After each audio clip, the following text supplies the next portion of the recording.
Hey now. Oh, whoops. I've got adorable Omnidog up there. I That's was gonna. ah user error. Okay, sorry. Welcome to Earth 1 and Earth 2 Jess talking Superman. Earth 2, the classic version. Okay, oops, I forgot my name. Oh my god! One day, right off the bat, you're gonna have it. Today is not that day, but that day will come. Today is not that day.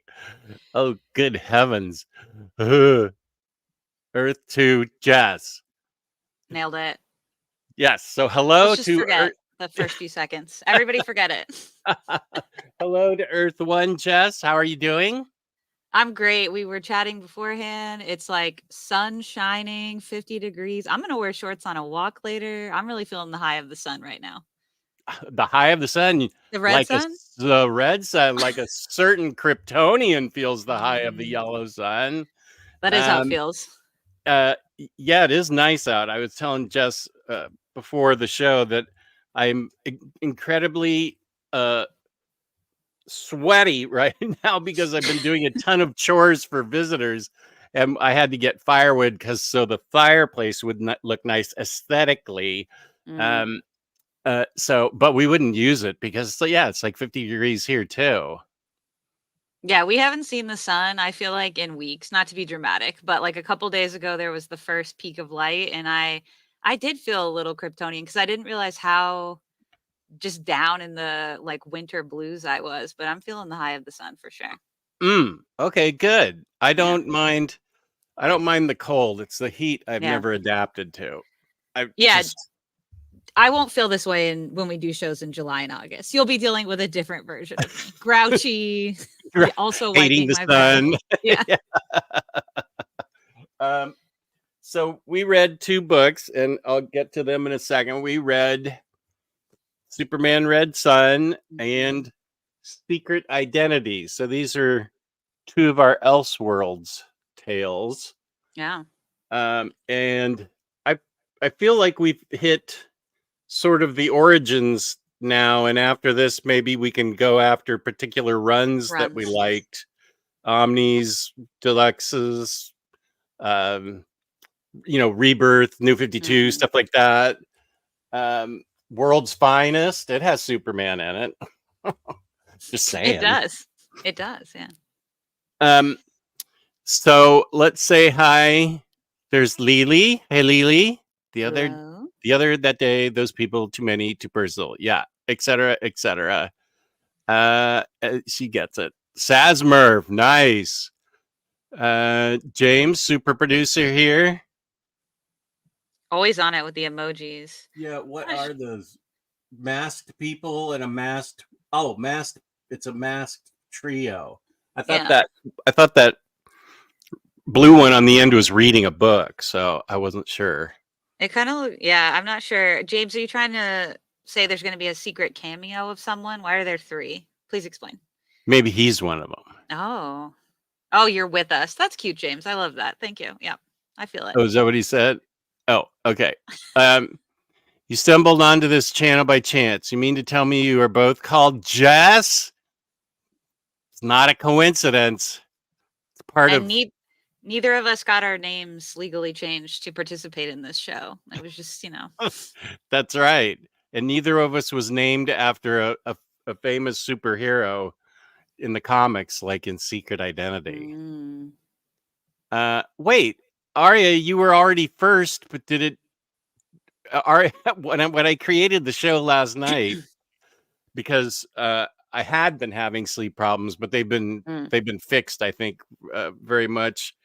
Oh, good. So, but I created it last night just in case I woke up at like 1:45, and but Arya, when as soon as I created it, he was like, "Hello, my friends, we meet again at 11 at night." So it looks like it wiped it out, and Labruski is first. How Mm. about that? Here's Kenny. What up, Kenny? Big This Superman fan, Kenny. Yes, he is. Lionheart, the start time makes sense. Jess, our friend at Very Fine Condition, made a time error on his live Q&A yesterday. Original start time is 11 a.m., but then he put 11 p.m. The Q&A started at 11 a.m. We would never do a show at 1 a.m. I would probably never survive that, I don't think. Sounds like you're up, though, sometimes, so maybe. Sometimes I am, but I'm not up. I'm up trying to get down, Down. sleepy down. Yeah. And yes, Jess, I'm giving you ammunition to trash talk Omar when you talk to him again. Okay, so I have my facts straight. Just a friend of Verifying Edition made a time error in his live Q&A yesterday. Original start time is 11 a.m., but he put 11 p.m. So the Q&A started at 11 a.m. anyway, but nobody got a notice, so it just started cold. Okay. I hesitate to tease him about that or jam him up because that sounds like something I would totally do. It's an easy mistake for sure. Yeah. Have not picked up Superman Red Sun or Superman Secret Identity yet, but they are on my Superman Collected Editions wish list. Kenny, have you read them or you just don't physically own them? I'm curious about that because I feel like you've read it all when it comes to Superman, so that surprises me. Yeah, actually, me too. Maybe it's just owned, though. I actually, we'll get into our feelings later, but I actually don't own Secret Identity. I had it in singles at one point, and I meant to pick up the trade. Then it went out of print. And so I actually don't have it. I read it digitally, but I've had my copy of Red Sun. We have different covers. I have I love this one, though. It's very like Max Fleischer, like art type. Yeah, that's really cool. Like that. Yeah. Wait, I wonder if that's on the inside. No, it's looking very plain black coverish. It is. I like your cover better than mine. Is yours a trade or a hardcover? It's a trade. Okay, this is the hardcover, but Yeah. they must probably be. Oh no, this is a deluxe. Okay. Secret Identity. This is the deluxe. I wonder if it's somebody asked if it was still in print. So the quickest way is to check the large, huge bookstore that sells everything else on the planet. I don't think it is, but yeah, if it is, You don't think it's in print? I don't think so. Oh, so we're talking about 2 out of print books? No, sorry. I don't think Secret Identity is in print. I think Red Sun, a version of Red Sun is like perennial. Okay, No? you are correct. Paperback, deluxe edition, Kindle. Well, they're not even giving us a way to buy it. Okay, so we are totally being jerks and giving you 1 out of print book. Okay. But you can read it on the DC Infinite DC app. Yeah, good point. Let me see if Superman. You think Red Sun's in print in like trade paperback? Superman. I would think a prestige format is probably available at this point, like still in print. No. Red Sun paperback. Paperback is used. Well, just on another giant website that sells things, they have the trade paperback 2023 edition. It has actually the same cover as yours. This is ISD. Okay. So I guess it got a 2023 reprint. The trade paperback did. Okay, good. Yeah. So it's just Secret Identity. And thank you for mentioning that 3-letter name. So I'll throw this up. Organic price books, code Omnidog for $2 off, 5% off, shipping 4 or more books together. Omnidog set. And away we go. Dock Elevators here. Hello. Lionheart just gave me some dirt. Or was that Sasmer? No, I felt like that was Lionheart. Wait, Secret Identity. Where? What's that? Where is it still in print? Is Secret Identity still in print? Oh, okay. No. Steve was the one that asked. So yeah, it appears Secret Identity is not in print, but I bet that gets taken care of pretty soon. I feel like it's a consistent bestseller. People seem to consistently have it. If it's not their favorite, it's usually in their top 5, top 10, something like that. So, here's Mary H. divided. She mean to say hi, and is that some Egyptian symbol for eye or something? Mary, are you driving and messaging? What's going on here? Are you drunk texting? You don't strike me as somebody that drunk texts. On a Sunday afternoon. Oh, hello to you, Jess and Jess. So, Okay. we're still working it out. Superman, Supergirl. Wait, Oh. Superman Red Sun story, or at least elements of it, were adapted in the CW Supergirl Yeah. season 4 for the Red Daughter character, who is a doppelganger of Supergirl Kara Zor-El. Melissa did an amazing job. One of the many shows that I need to watch. It decreased in quality as they all did, but I actually really liked the first 2 seasons of Supergirl quite a bit. People thought the first season was slow, but I actually thought it was pretty good. But yeah, I remember that storyline. Chris Brogan, hello. Hey, Chris. Freddie's still working on this. Hello, friends. Accidentally clicked on this live. You mean to tell me both my favorite Jesses are here? Oh, I was just about to text you, Comic Slayer, and ask how you were doing. Saying hello from my sick bed. So you're still sick. Sounds like she has a wicked cold. I'm so sorry, but thank you for watching from your sick bed. Oh, it was a typo. We thought it was some Illuminati message to us. I was like, Mary's so hip with the younger generation. She knows it all. She talks in symbols. Hey, Jaggernaut. Hey. Nick says, I used to be a Superman hater. Then I read Secret Identity, and I understood what was so great about him. He's now my favorite DC character. Wow, that book did some legwork, Nick. Wow. Yeah. Welcome to the nice side.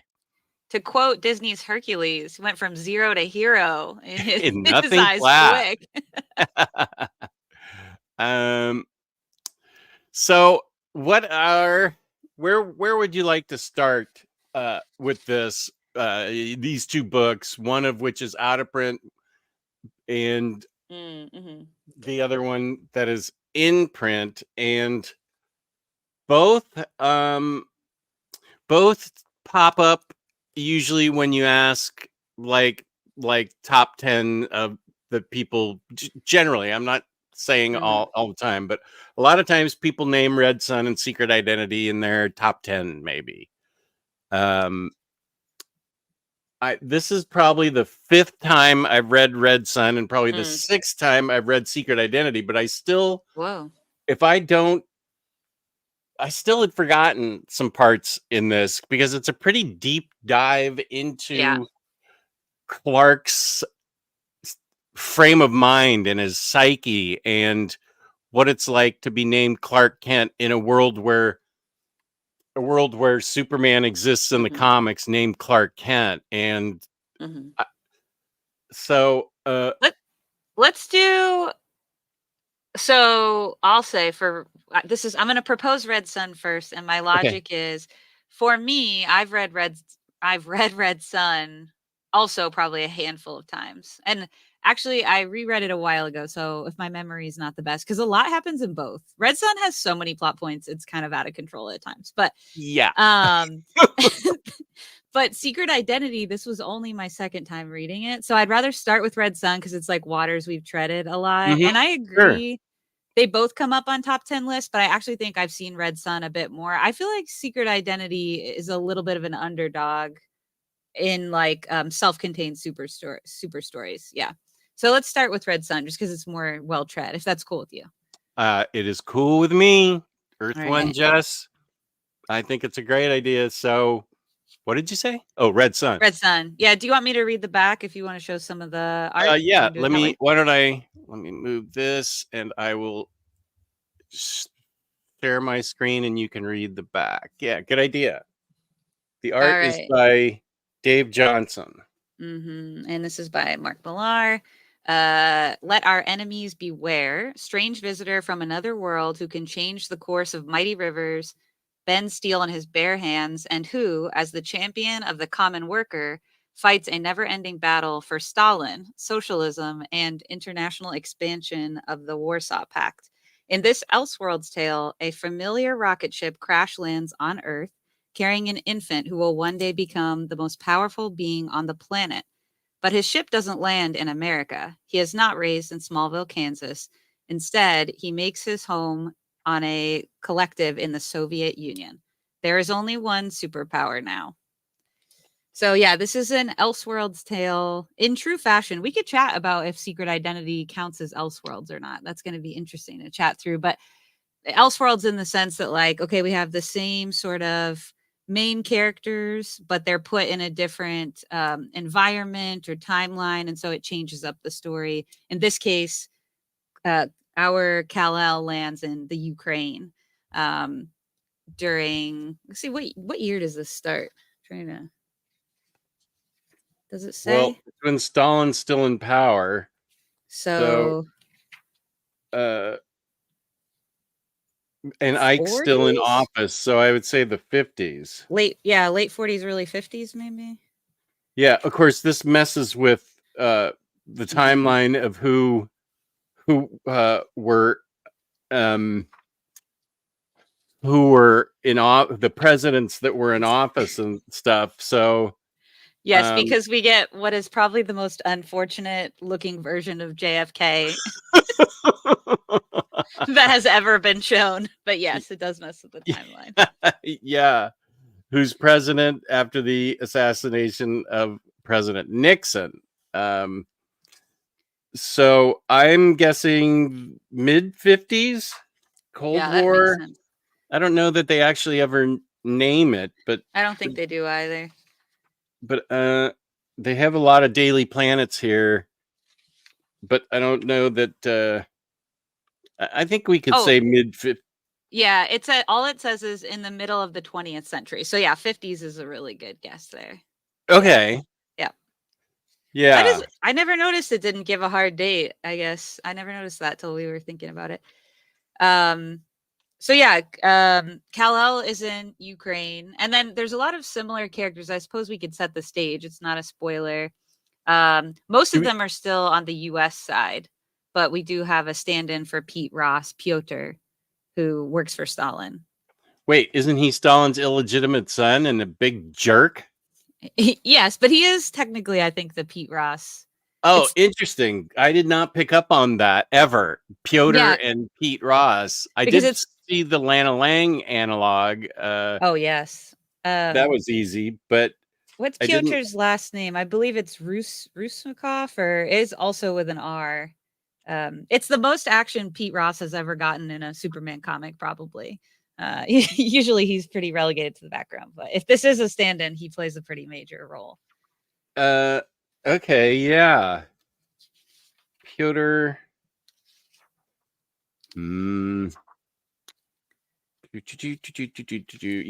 Pyotr's a murderer, as a matter of fact, and quite a incredible evil person. Pyotr Roslov. Oh my gosh. Roslov. Yeah, Ross. That never even appeared. That even never even crossed my mind. I just caught him as an illegitimate son of, because he and Superman weren't really friends in this. So no, but they do sort of, they're young together. I think that's why Lana and Pyotr are on the Soviet Ukraine side of the story, is because they're kind of the Smallville stand-ins. And that's why, like, Lois is still at the Daily Planet, and so is Jimmy, although Jimmy also gets like an upgrade, I feel like, in his status in this, because we find out some of the work he gets into. And then Lex, and those are all people he meets when he's Metropolis. So the Metropolis cast, I feel like, is roughly the same, but yeah, I think the Smallville cast gets these stand-ins in the Soviet Union. Yeah, and this is a big Lex book. This could have been called Lex Luthor, American Nut Job. I don't know. This is a huge Lex Luthor book, almost as much as a Superman book, and I guess that makes sense since it always. Although I don't think we get Lex in this book at all. Now that I think about it, I don't remember No. seeing Lex. There was a different antagonist, the U.S. government in this, but that's interesting. There's no Lex in this. Well, there's a heck of a lot of Lex in this, and I can't for the life of me see why Lois Lane would have ever married him.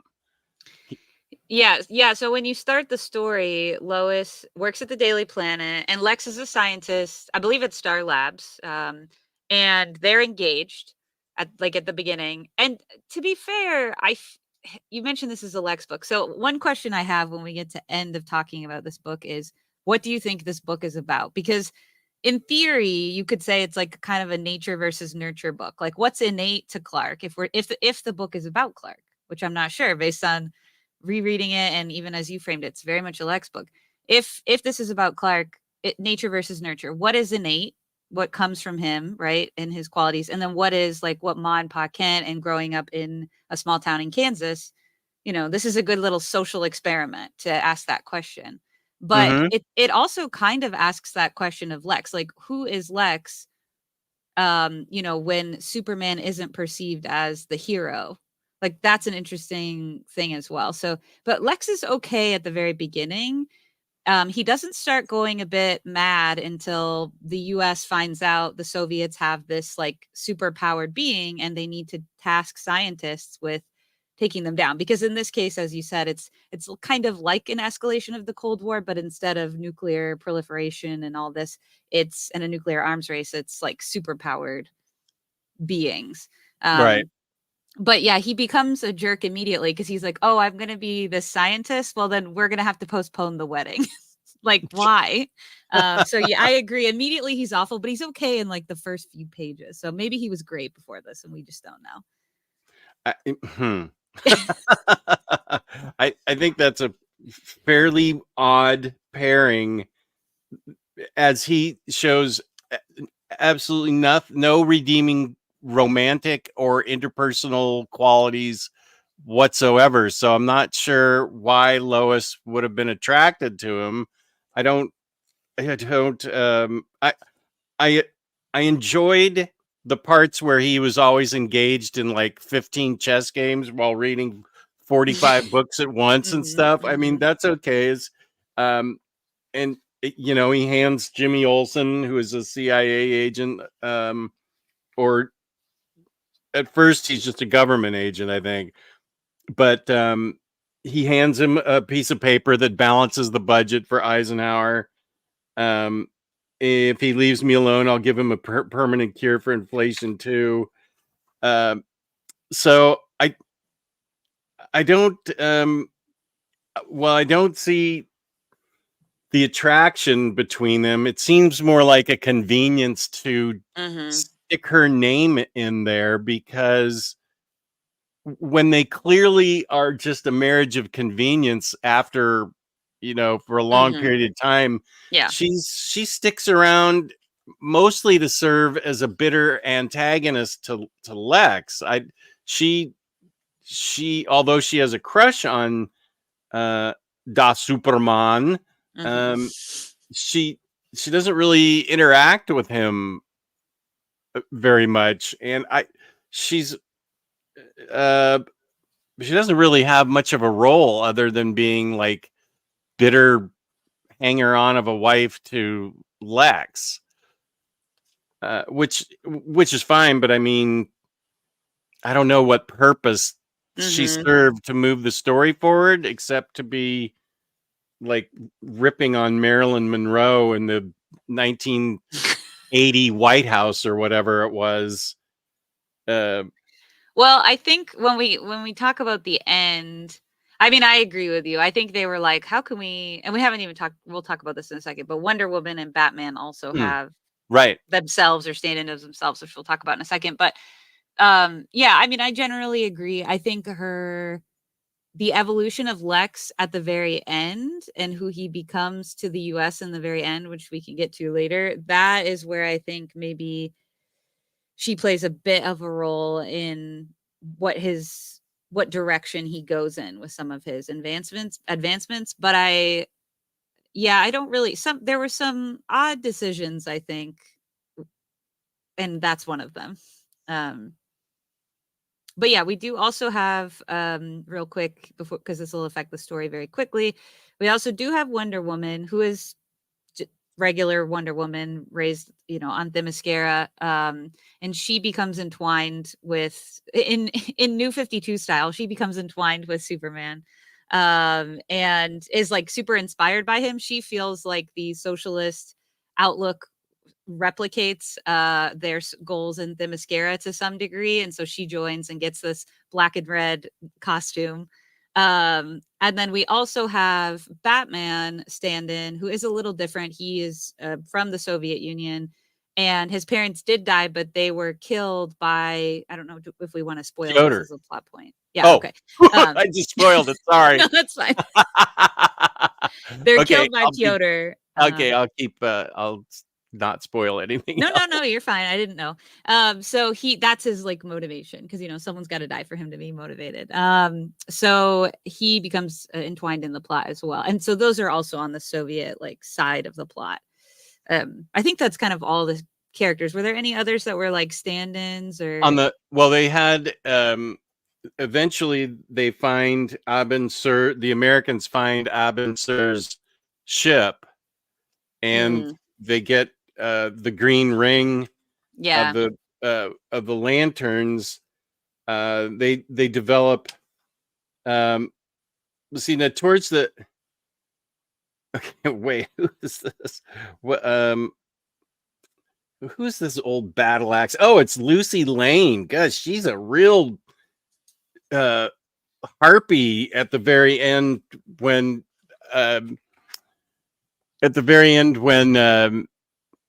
Oh, that's right. Lex is celebrating. First of all, she doesn't even have blonde hair, and we all know Lucy has blonde hair. But Lex,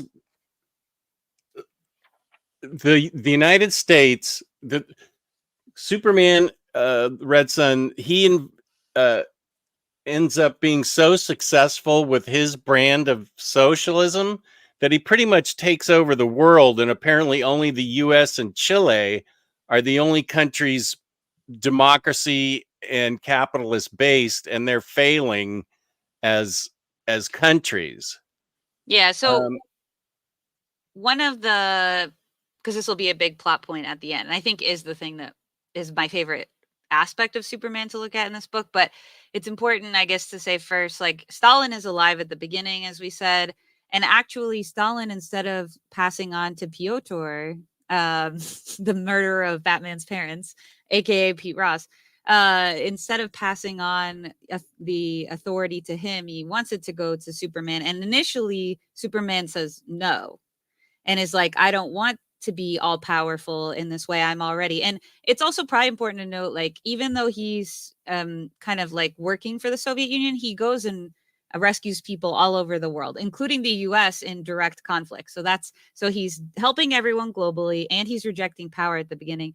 But there's a moment that he sees that makes him change his mind. And this is what you were referencing earlier with Lana. Everyone has to go to Stalin's funeral, even if it's expensive for them to travel. And so they get stuck in Moscow, I think is where the funeral was. And she is in a bread line, and he grew up with her, and he's like, why are you here? And she's lost all her money. And he said, this isn't right. And so he thinks he can make it better. And so that's when he decides, okay, I am going to take all the power. But just wanted to kind of flesh that out a bit, because yeah, that's right. Somehow I turned right to it. It's right here. Yeah. When she's in the bread line. And then this is when Superman is here to rescue them. Yeah, that's when he decides. Yeah. And as you go ahead, you were saying that he becomes so successful at this.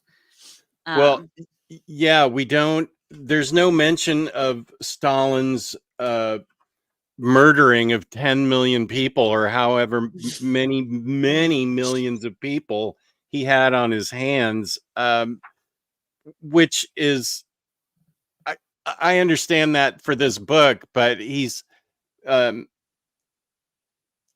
understand that for okay, first of all, we're talking about a man that can fly, so of course we can erase whatever Stalin's misdeeds were. So Stalin gets a fresh start in this book. But you're right, Superman has an innate goodness in him that wants peace and doesn't want to use his powers to force anyone into Control. anything they don't want to do, right? And he's willing to help everyone. He won't force the US and Chile to join. They have to do it willingly, and he won't make them do it, which shows off. We don't know anything about his mother and mother and father in the collective where he was raised, but I'm assuming they were the equivalent, of the Yeah. old Ma and Pa Kent. We do get a cameo of Ma Kent in this. Um, that he seems to have been raised with a good heart and wanting to help people, which is, what helps uh, keep the world together. That he's and it doesn't. Maybe they took Stalin off the board early because he doesn't. Because Superman um, shows his powers latently, like when he's 12 and 13, and because based on Stalin's real personality, I mean, there's no question that he would have somehow molded Superman into a weapon of destruction and to force nations to bend to his will. So I think by taking Stalin off the board early, you could have Superman's decency come to the forefront, and his brand of socialism is going to be much different than Stalin's would have been.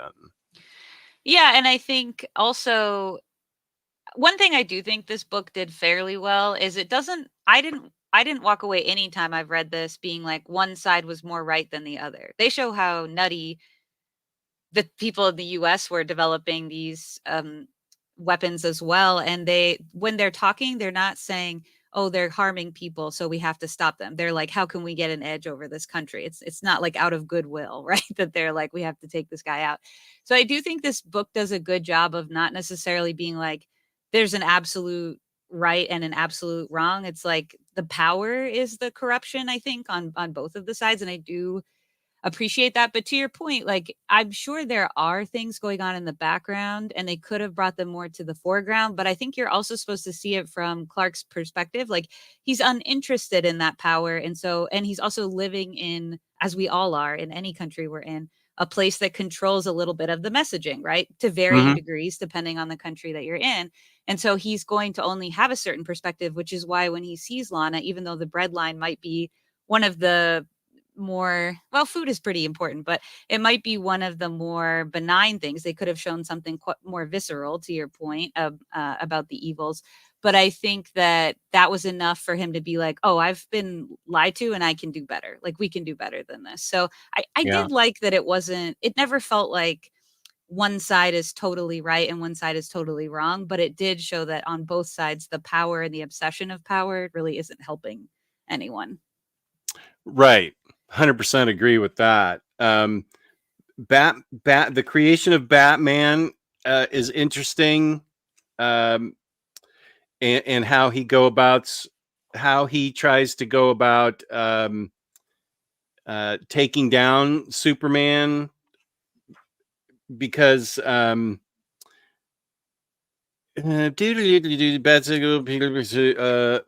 because I'm kind of forgetting now. I mean, I see. He generally, Batman doesn't particularly care for communist heads of state in this book, or He doesn't. yeah, That and is true. he's an anarchist. He wants to take them out. But And I he did. also Batman's parents spoke against the communist government, and even though he didn't know at first who exactly killed his parents, he knows the system kills his parents, which is actually a great parallel for Gotham, right? If he doesn't know exactly the person in some, at some states, but he does know like the corruption and the sort of need for basic systems to support people, driving people to criminal activity is ultimately what killed his parents. And that's a system of Gotham. So that's a little bit of his motivation for sure. Right. I thought this was interesting. His version of the Bat Cave, where he meets Piotr. Let me see if I can highlight this because it's kind of funny. Instead of the dinosaur and Oh Penny, yeah. there's like a Bob's Big Boy type dude here, an American flag, and instead of the penny, whoops, which finger's doing that? There's like a manhole cover. So, Yeah. and he's underground. And I love his design with the Yeah. like the furry hat with the ears. I do too. Yeah. um, so, and we do have a platonic relationship with Superman and Wonder Woman. I think Wonder Woman's in love with him and wants it to be Yeah. more, but he never picks up on the signal. And so while this is all taking place, that there are, even though the Soviet Union has taken over most of the world in a benign dictatorship, I guess, of Mhm. Superman. What would you call it if not that? I don't know. I don't know what to call it exactly. It's not he They control. Yeah, they're all under his leadership. That's what we'll say. and they That's all willingly yeah. did that because the Mhm. United States model was failing while he did his best to keep the Soviet Union model, the communist model going. Mhm. While he's busy doing all this, um, Wonder Woman's in love with him, but he's oblivious to it. And Lex Luthor has Mhm. become obsessed with. Oh, here's the unfortunate looking I JFK. know it's so bad. He looks like Clayface. Like it's so bad. but you can tell it No, is. you can tell it's him. Yeah. Yeah, you could tell it's him. Um, so okay. While this is all Mhm. happening, and this ages in real time, people are getting older, and Lex is Mhm. getting older. Lois is. um, Lex and the U.S. government are still focused on how to, even though Superman hasn't done anything against the U.S. and uh, has he's actually pretty much created a benign dictatorship, the US has still focused a ton of resources and money on with Lex to develop their own kind of superpowered people. Well, what they've why part of the motivation probably from the US side of things is they have no one to trade with anymore because it's a capitalist model and Chile is their Mm, only partner in doing so. A great country, but a pretty small country. When you think about the global trade partners that probably existed prior to the expansion of the Soviet Union, this fictional right, that's a good point. so that's part of it too. And that's what I mean is like I don't I again I think it's never like from the US side it's a lot about money too. So it's not like a great motivation, which is again what I like. It's just not as black and white as the Right, story could have been by a different writer. Yeah. right. And you get Brainiac and a version of the Bottle City of Candor. You Which is that was so funny because they recruit Brainiac. They're like, "All right, I want you." Was it Moscow? They're like, "Let's shrink Moscow so everybody gets trapped to defeat Superman." But he accidentally shrinks Stalingrad. yeah, So he like shrinks the wrong city and then gets like captured by Superman's people and is kind of well, seemingly for a while is controlled by them. right. That was wild. Um But that's important that Bottle City becomes important to the plot. it does. Yeah. The Bottle City becomes important. Um, Luther. Okay. I'm trying to figure out when. Um, okay, so on Superman's 63rd birthday, Brainiac calculated the world now contained almost 6 billion communists. Crime didn't exist, accidents never happened. It didn't. Every adult had a job, every child had a hobby, and the entire human population enjoyed the full 8 hours sleep which their bodies required. Maybe you needed to move there temporarily during your sleep troubles. Almost 6 billion citizens, and hardly anyone complained, even in private. And so okay, now I'm forgetting. Luther ceased trading with the rest of the world January 2001 and created a strict internal market where he had absolute control over every dollar bill. In a month, he had doubled the standard of living for every American citizen, and he doubled it again in March. So, and also, there was a bitter civil war in the United States in 1986, which split the country.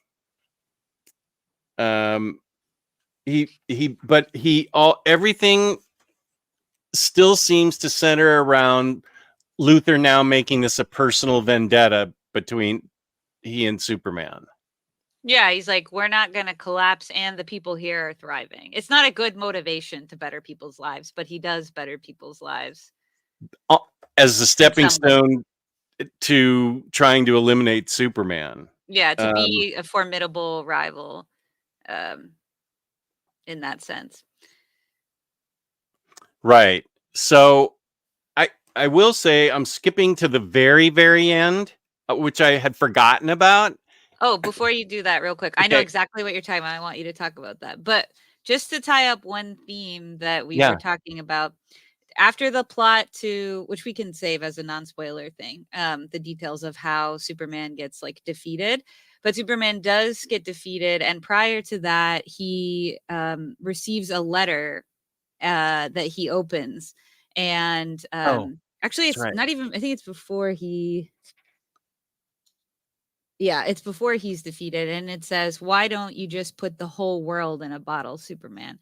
Which is like the part of the message of the thing. You know, he was rejecting all control at the beginning. And then he was consumed by it. And as you said, it's not like people are living poorly, but they're innate qualities that he usually loves in his normal version of being Clark Kent. He really like sees the best in humanity. That's one of his defining characteristics, is seeing them as heroes. Here, he's reduced people like to be even though they're happy or what have you, they're not necessarily shining in the way that they would in the world where their own personal heroics and qualities can shine. And so here he's done the thing, right? And he's had this Stalingrad in a glass jar that he's been staring at. And now he realized that's what he's done to the world. And so I thought that was great writing. And I did really love that moment. I did too. Yeah. But yes, the twist at the end, let's chat about it because it is wild. I had forgotten about it. And we did this with Birthright too. We were like, did you remember this? No. You're right. And they're both jaw-dropping moments, but we just forgot, I guess. Yeah. And well, I'm actually glad because it was so amazing. I had forgotten about, I obviously don't want to spoil it at all, but I thought it was, if he needed to really stick the landing by the end, he really did, because that was just a note perfect way to end the book in a way that I just went, whoa, that is some really good imaginative writing. Now, did this come out before or after Birthright? Let's see. Because the twisty bits are actually not, they're different, but they are similar in like a theme. Do you know what I'm saying? I think this came out before Birthright. This says it was printed originally in 2003. And so is Birthright. It says 2003, 2004 for Birthright. Oh, really? Mm-hmm. Well, maybe it's a coincidence, like us both being named Jess. Maybe it is. Yeah. So the last issue of Birthright was September 2004. Let me see when the last Red Sun is. I was just curious. Again, they are a little different, but they do share a quality about them and this was all 2003. So Red Sun would have ended before Birthright ended, looks like. Interesting. Yeah. And I thought I felt that overall I Mm, really enjoyed Red Sun. I felt like I didn't enjoy it as much as the first couple times, and maybe it's because I'm not sure, but it mm, didn't. I remember the first couple times I read it, I thought, "Wow, this really is a great piece of work." I mm, I still felt that way about Birthright, and I still feel that way about Secret Identity. mm, I felt like there were some um there was some organic uh flow issues with it. mm, There seemed to be gaps that it wasn't like Lois basically not really having a purpose in this book except to just have the name Lois Lane. I felt like that I noticed it a lot more, and then I noticed a lot and the relationship she had with Lex was just like this loveless marriage. Why would she stick with it? I don't. And mhm, I I realize we're talking about Superman, but I'm still trying to apply some kind of um type of understanding and meaning to why Lois was even in the book. And it seems like she didn't really, to me, she didn't even really have anything mhm, pointed, or she didn't really add to the story, I felt like. And so I just thought like that was odd, that if you're going to have Lois Lane in there, like like in Superman Space Age, Lois Lane has a major mhm, role where she does mhm, a major bunch of things. So there's a good reason to have her in there. But here she's more like just to take up the name Lois Lane when she really mhm, wasn't given. Uh, their marriage is loveless from the start, it seems like, and mhm, I didn't see. So maybe that was my biggest thing with mm. it. Um, that I felt there wasn't a real place for Lois in this book. But obviously, when you write a book about Superman, you can't leave Lois out. So Maybe, yeah, I felt similarly. Actually, before we hopped on, we alluded to, we're like, "Oh, we have feelings," as our friend the comic slayer says, "Big feelings." And I was like, "I bet our feelings are similar," because my thing is, as I alluded to at the beginning of talking about this, I asked myself this question, like, what is this book about? And I mentioned at the beginning, like, in a way, it seems like it's supposed to be a nature versus nurture look at Superman. And there are elements of that, but as you pointed out, I think this is even more like a Lex book. And I agree with the gaps. I think it so much happens in this book. Like you could hear in the way when Jess was trying to run through the plot points, like it's confusing to explain because so much happens and it feels a little unnecessary, some of it. So I got to the end and I was like, what is this book about? And yes, there are certain points that we drew out and themes, but on the whole, it just feels like they wanted to ask this question and they had more fun just creating a wild plot than they did trying to tell a like a thematic narrative that really would resonate. mhm. And yeah, I felt the same. Like I always thought, oh, this book's like a 4.5 for me. But actually in rereading it, it's probably closer to like maybe like the equivalent out of 10 would be like an 80%. It's not 75 for me because I still like if so much happens that the benefit is when you reread it, you're like, oh yeah, that happens. And it's maybe fresh in that way. But I agree with your lowest point, and Marcella in the chat also pointed this out. There's been some good points in the chat, but I agree. Like, I don't really like the way Diana was treated. And if you're gonna Yeah. underutilize Lois, one of the only other female characters, you shouldn't also not properly utilize and show disrespect to this other female character. Like, I felt like I didn't love that aspect of it as well. But yeah, it's kind of like 80% probably for me. And which is a bummer, but it happens. Um, they say the ending was actually all Grant Morrison's ideas Mhm. stolen by Millar, which motivated the ending of their relationship. Well, And then Mark I Waid did his thing, but got off scot free because the beef was already started. wait, what was that? I said, and then Mark Wade did his thing, which was also similar, but the beef had already started, so he got let off the hook. Oh, His with ending has like Birthright? a yeah, has a little Uh, twist at the end like that. um, which is oh, this is the movie, the animated movie, which I haven't seen. What's interesting is in the movie they switch that bread line to a gulag covered in lead, so Soups won't see, and Lana is there because she knows his identity.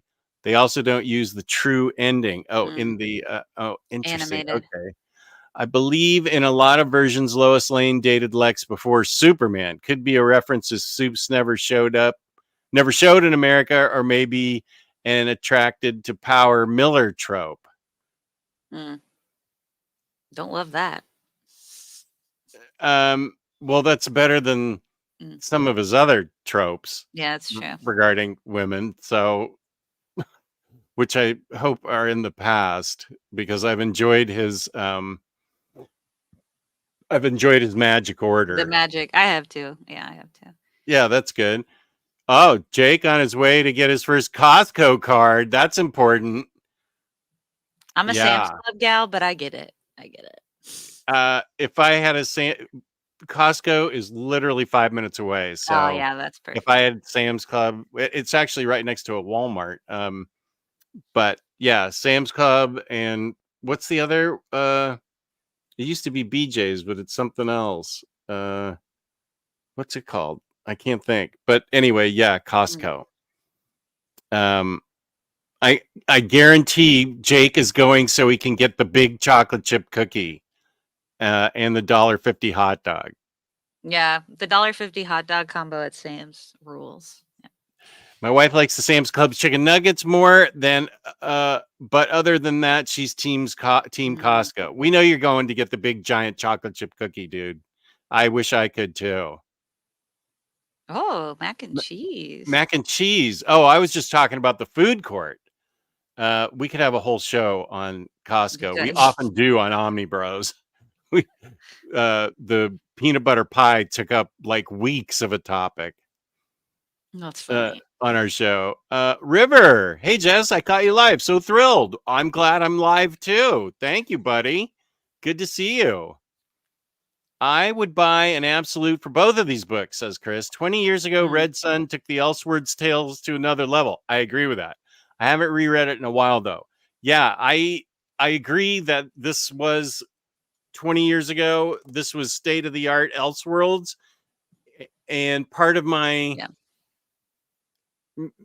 and the first time I read it, I got uh why it was like that.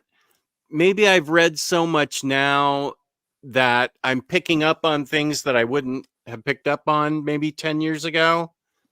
Um Yeah. that's kind of that maybe that's what it is. I don't know. I hate to think that that's going to happen to well, it didn't happen to Secret Identity. I can promise you that. Yeah, it happens though. Like it's like two things. You read more, so you have more to compare it to, which for you was less of a thing because you had read so much comics prior to that. But for me, that happens all the time as someone who only started regularly reading like a little over a decade ago. That happens to me all the time. I pick up stuff that I like loved, 10 years ago, and I'm like, not my favorite. But also, I hope we all are just like growing as people. And so the way you perceive stories or elements of stories is going to change because we grow, hopefully, as we get older.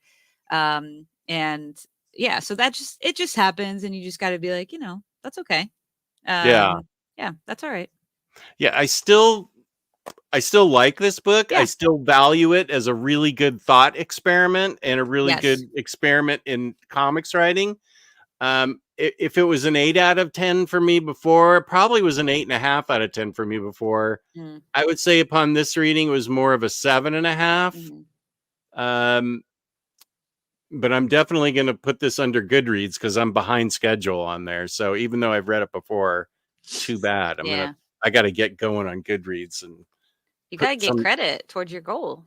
Right, right. Yeah. I mean, I've lowered my goal to something ridiculous, like 50 books.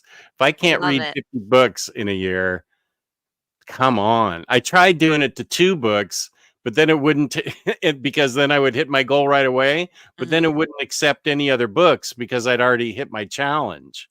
Oh, that shouldn't happen because I surpassed mine just by a little bit last year, and it was Uh-huh. like 120% of your goal or whatever. Oh. So you should be able to do it. Freddie, by the way, gave it a 6.5 out of 10. Oh, Dog. wait, let's see that.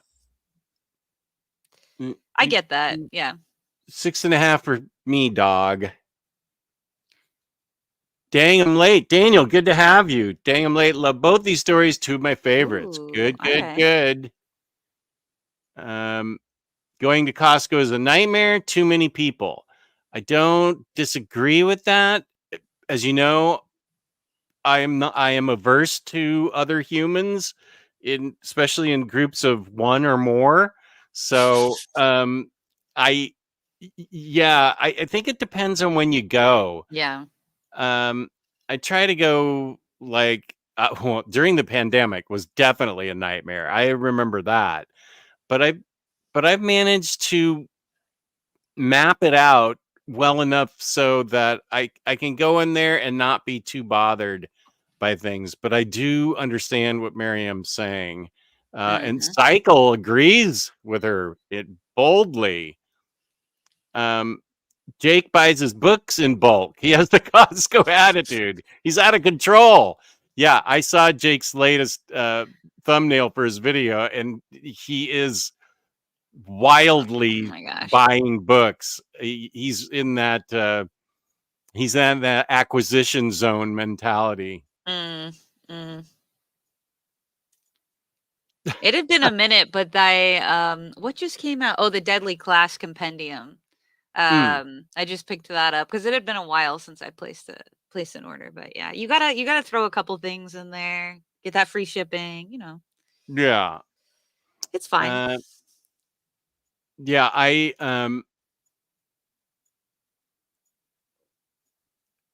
no, Secret Identity was written by Kurt Busiek. You're thinking of Secret Origin? Origin. Yeah, with the Gary Frank teeth. I think we've already covered that one. Gary Frank Teeth and Scary Children of the Corn Children. Yeah, that's right. Uh, Oh boy. Mm, um, let's see. Yeah, Costco delivery. Yeah, is very key. mm, Wasn't the Killing Joke originally meant to be an Elseworld story? I don't know.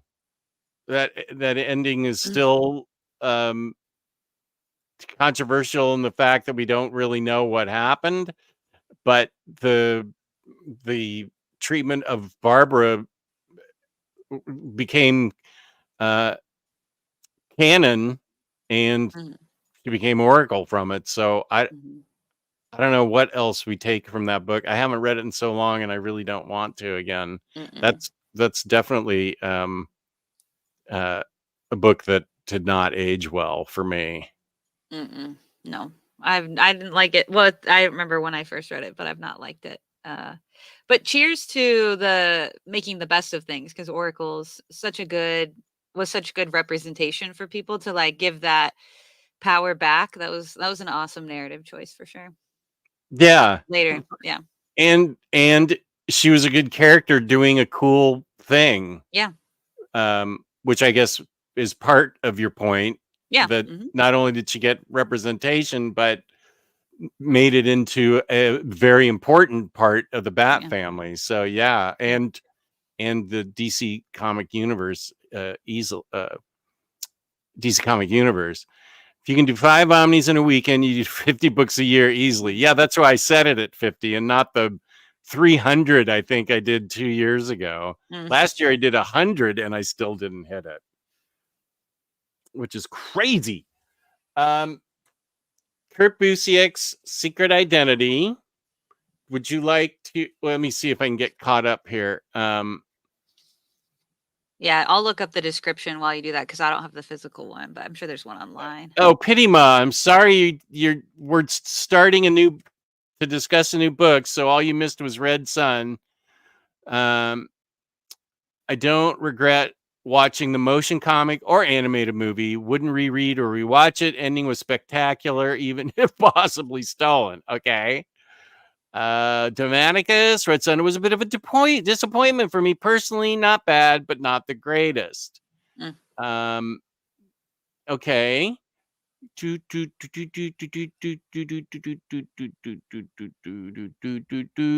What do you from Ryan? What do you consider one book is that one story? I just started Jeff Loeb's Batman Omnibus. There's 4 stories in that. Is that 4 books or one? Oh, I see what you're saying.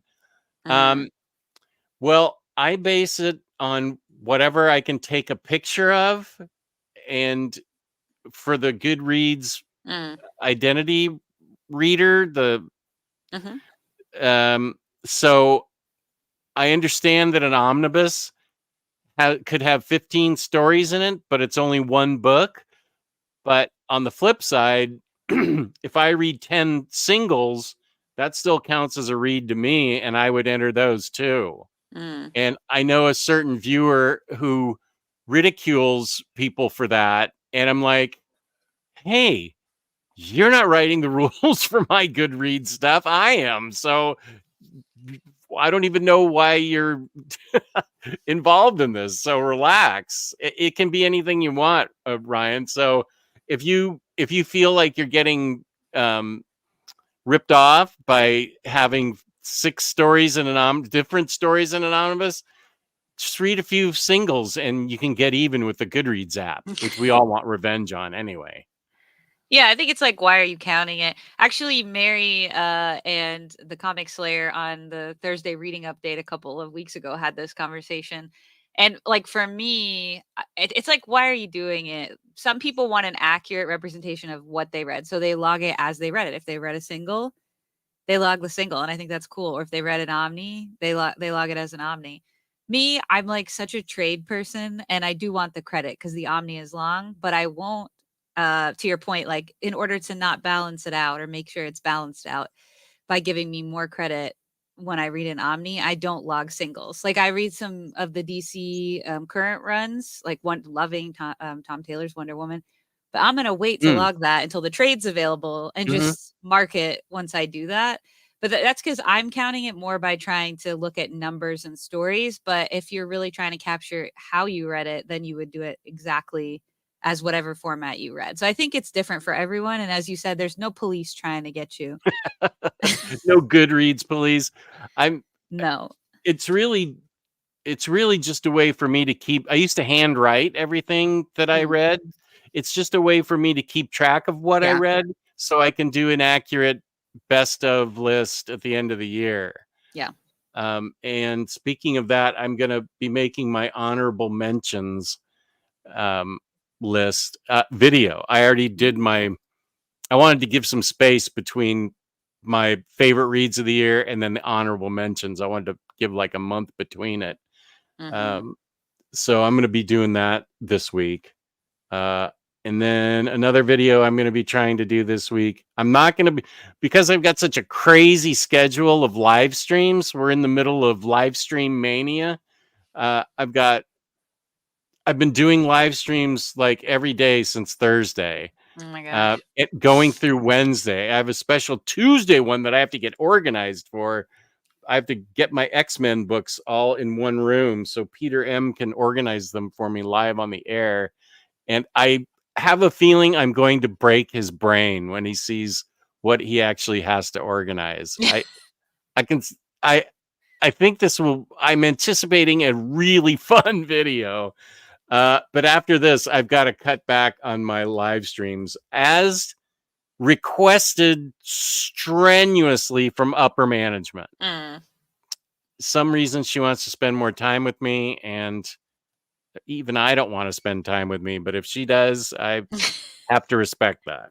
Yeah, you got to be careful. You don't want to turn into Lois and Lex marriage. Yeah.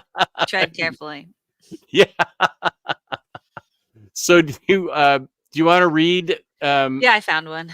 Okay, and I'll show some art. Stuart Immonen art, Kurt Busiek writing. Yes. So it says, What's in a name? Everything. If you share it with the Man of Steel. Superman Secret Identity is a 208-page trade paperback collecting the critically lauded 4-issue miniseries, as Jess said, written by Kurt Busiek with art by Stuart Immonen. It's set in the real world. Secret Identity examines the life of a young Kansas man with the unfortunate name of Clark Kent. All Clark wants to be is a writer, but his daily life is filled with the taunts and jibes of his peers, comparing him to that other Clark Kent, the one with the superpowers, until one day when Clark awakens to discover that he can fly, that he does in fact have super strength. But where did these powers come from, and what's he going to do about it? Um, so yeah, it's short, but as you mentioned, it's just 4 issues. I kind of see them as chapters because there's a little time skip between each of them, Mm-hmm. some more than others. Um, and starts like many a Superman origin where he's younger and he's living. He also is living like on a farm as well. Um, and goes through basically his whole life. So there is still a lot of content, even though it's only 4 issues. But yeah, that's kind of an overview. So in this world, and I don't remember, I wasn't looking at the art you showed, but in this world, as the description said, there are like Superman comics, and those are used throughout the narrative. So you have like Yeah. the art style. That's the main art style. Yeah, exactly. And then you have these like inserts of real Superman comics, sometimes used to tee up a story, sometimes used within the story. And then you have the narrative. And then, as the description pointed out, you have these typed, kind of like at first diary entries, and then he does become a writer. And so they become part of books. So you have like several different narratives going all at one time for this version of Clark. But as you mentioned, like I was thinking, this is an Elseworlds, I would say, in a sense, but I don't know if it is. It's more like a totally different universe. I don't know. It's or is it? I don't know. We'll get to the end, but um, yeah, it's interesting. It's an interesting setup for a Superman book. Yeah. First, we have to acknowledge my Israeli correspondent. Bar is here. Good to see you. Hey, Always Bar. good to see you. Good to see you, Bar. Bar. So I'm very pleased to see you in the chat. Um, uh, okay, so the idea is he's named Clark Kent, and he's sick of all the jokes because Superman is a popular comic, like in our world. It's sort Mm-hmm. of set, I feel like, in Earth 616 or whatever we are. We're Earth One, your Earth One, the original Mm-hmm. classic Earth. Um, and I guess don't want to spoil it because he sort of figures it out towards the end, but he does suddenly acquire superpowers at the age of like 13ish. And Yeah, he goes camping and is like the first whole issue is very like he has a lot of isolation. He's being made fun of constantly and he feels like people don't get him and he turns to his diary a lot. Which I will say I loved this because actual Clark Kent, our Clark Kent, I don't know how to describe it. You never see him like writing as a kid. He's just like, I'm gonna be a reporter. And yeah, usually it's explained that he wants to be close to where the action is so he can stop it, which makes sense. But I did like really love this edition that he enjoyed writing. He would like go and write in his dad's tractor, which his dad called the Fortress of Solitude, because like that's mm-hmm. where he would go. And I thought that was really cute. So I did really like the setup of that. Yeah. So he, oh, Bar's trying to teach me how to say her name. Oh. Try to be a little more throaty with the R, like the French R. French R. Au revoir, bar. How about bar? Au revoir, bar. How about that? Bar, bar. Whatever. Like I don't saying, understand. I don't like saying understand this, rouge. Elon. Rouge? No. Rouge? I don't think that's the right art, but I could be wrong. Rouge. Secret Identity is in my top 5. Nice. Mm. Of Superman books or all time books.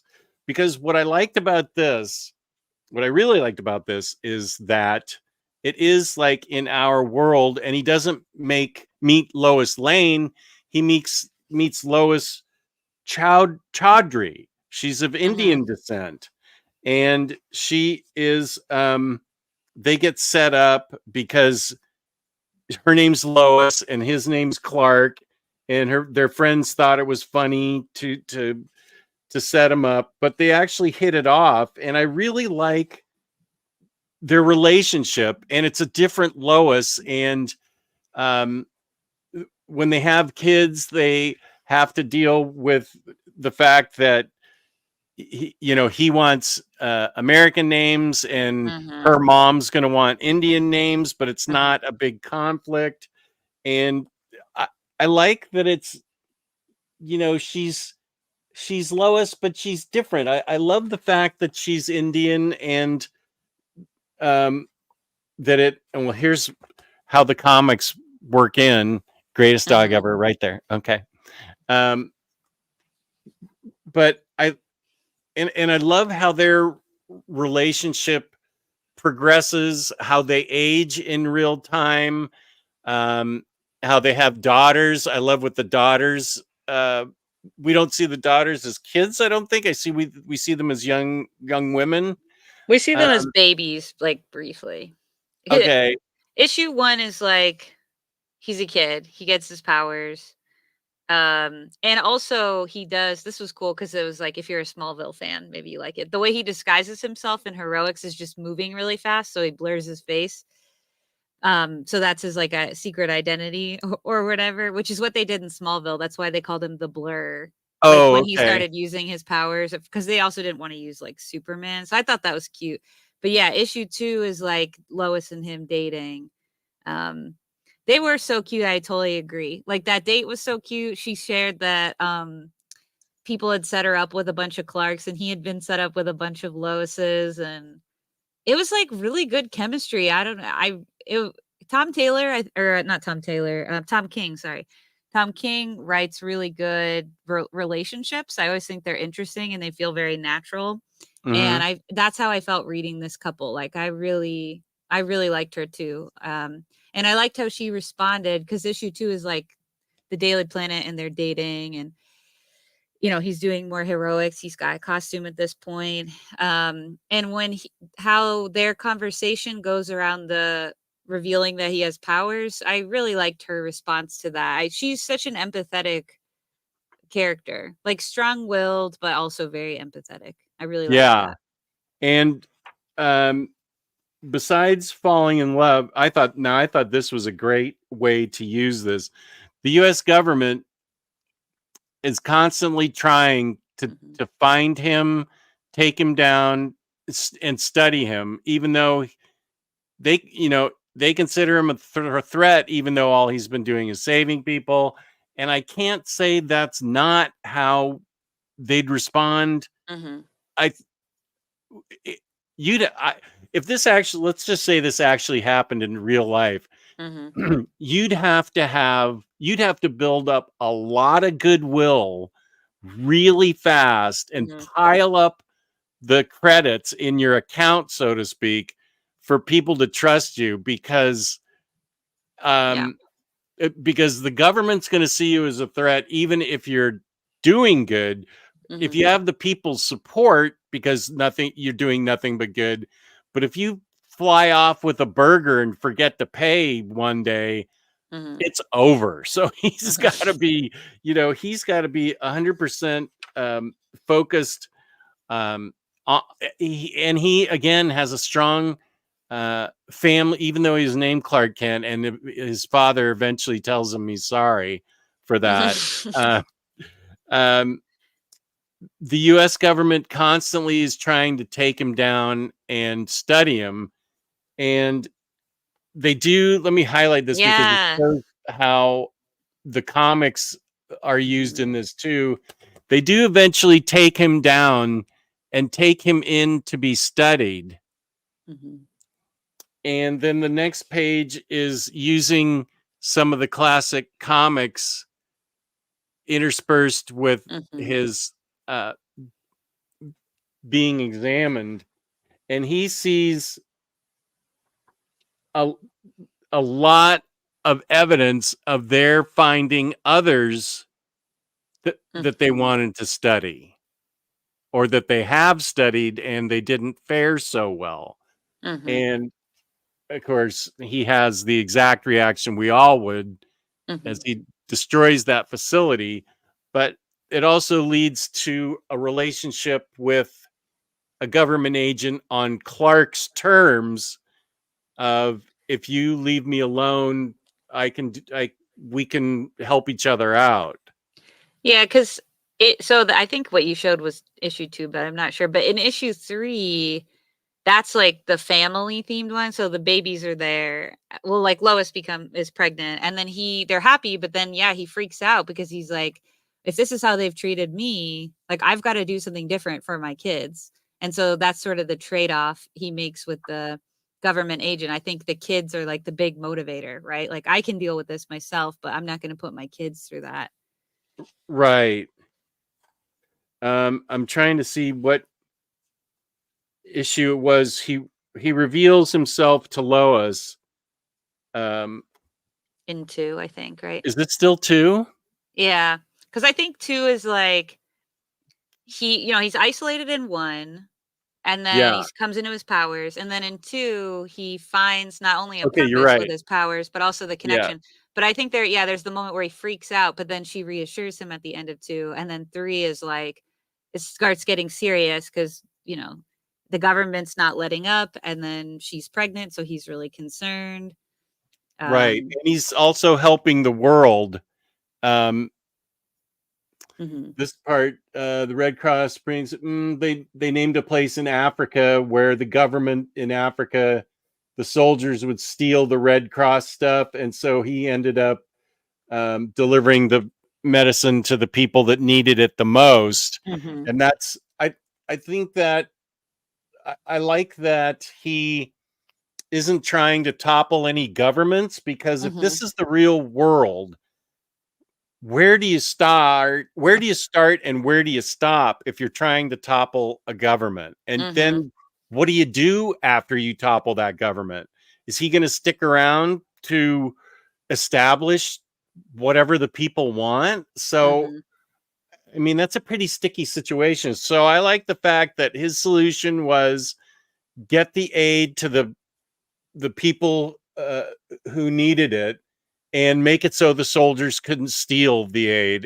mhm, And so to me that felt like something. He doesn't have an advanced brain like Superman mhm, Space Age, where he develops his brain at the end and uses it to solve um, incredible puzzles, and mhm, uses his intellect to solve things. He's like, our intellect, and he's going to be mhm, thinking like we are. So it's going to be sort of ground level thinking. How mhm, can I stop the bleeding here? How can I stop the bleeding mhm, there? I can put the fire out here. I can't. I can't. I can't stop the source of what creates the fires, but I mhm, can. I can put the fire out for right now. mhm, And I think that's how probably you or I would, had we been given these things, we'd probably do it that way too, because he was given those powers and he figures out why later, or how. Um, but it's still his human brain in his head. And I think we tend to think linearly. mhm, Um, and so I like that that's the way he solved it. And then he just eventually ends up messing with the US government whenever they send him mhm, uh, people, pilots to fly with him, and attempts to shoot him down, because um, he can still be hurt, even though he apparently has invulnerable skin and uh, invincibility and stuff. He lightning seems to affect him, and um, I think I forget how they got him for the first time when they studied him, mhm, but mhm, he can be downed, and he grows old, in this Yeah. book, which is really cool, to see them uh, grow old together. Um, Mhm. Lois and Clark. Um, so uh, I liked. I lost my train of thought, but I liked um, the fact that he still had vulnerabilities. Mhm.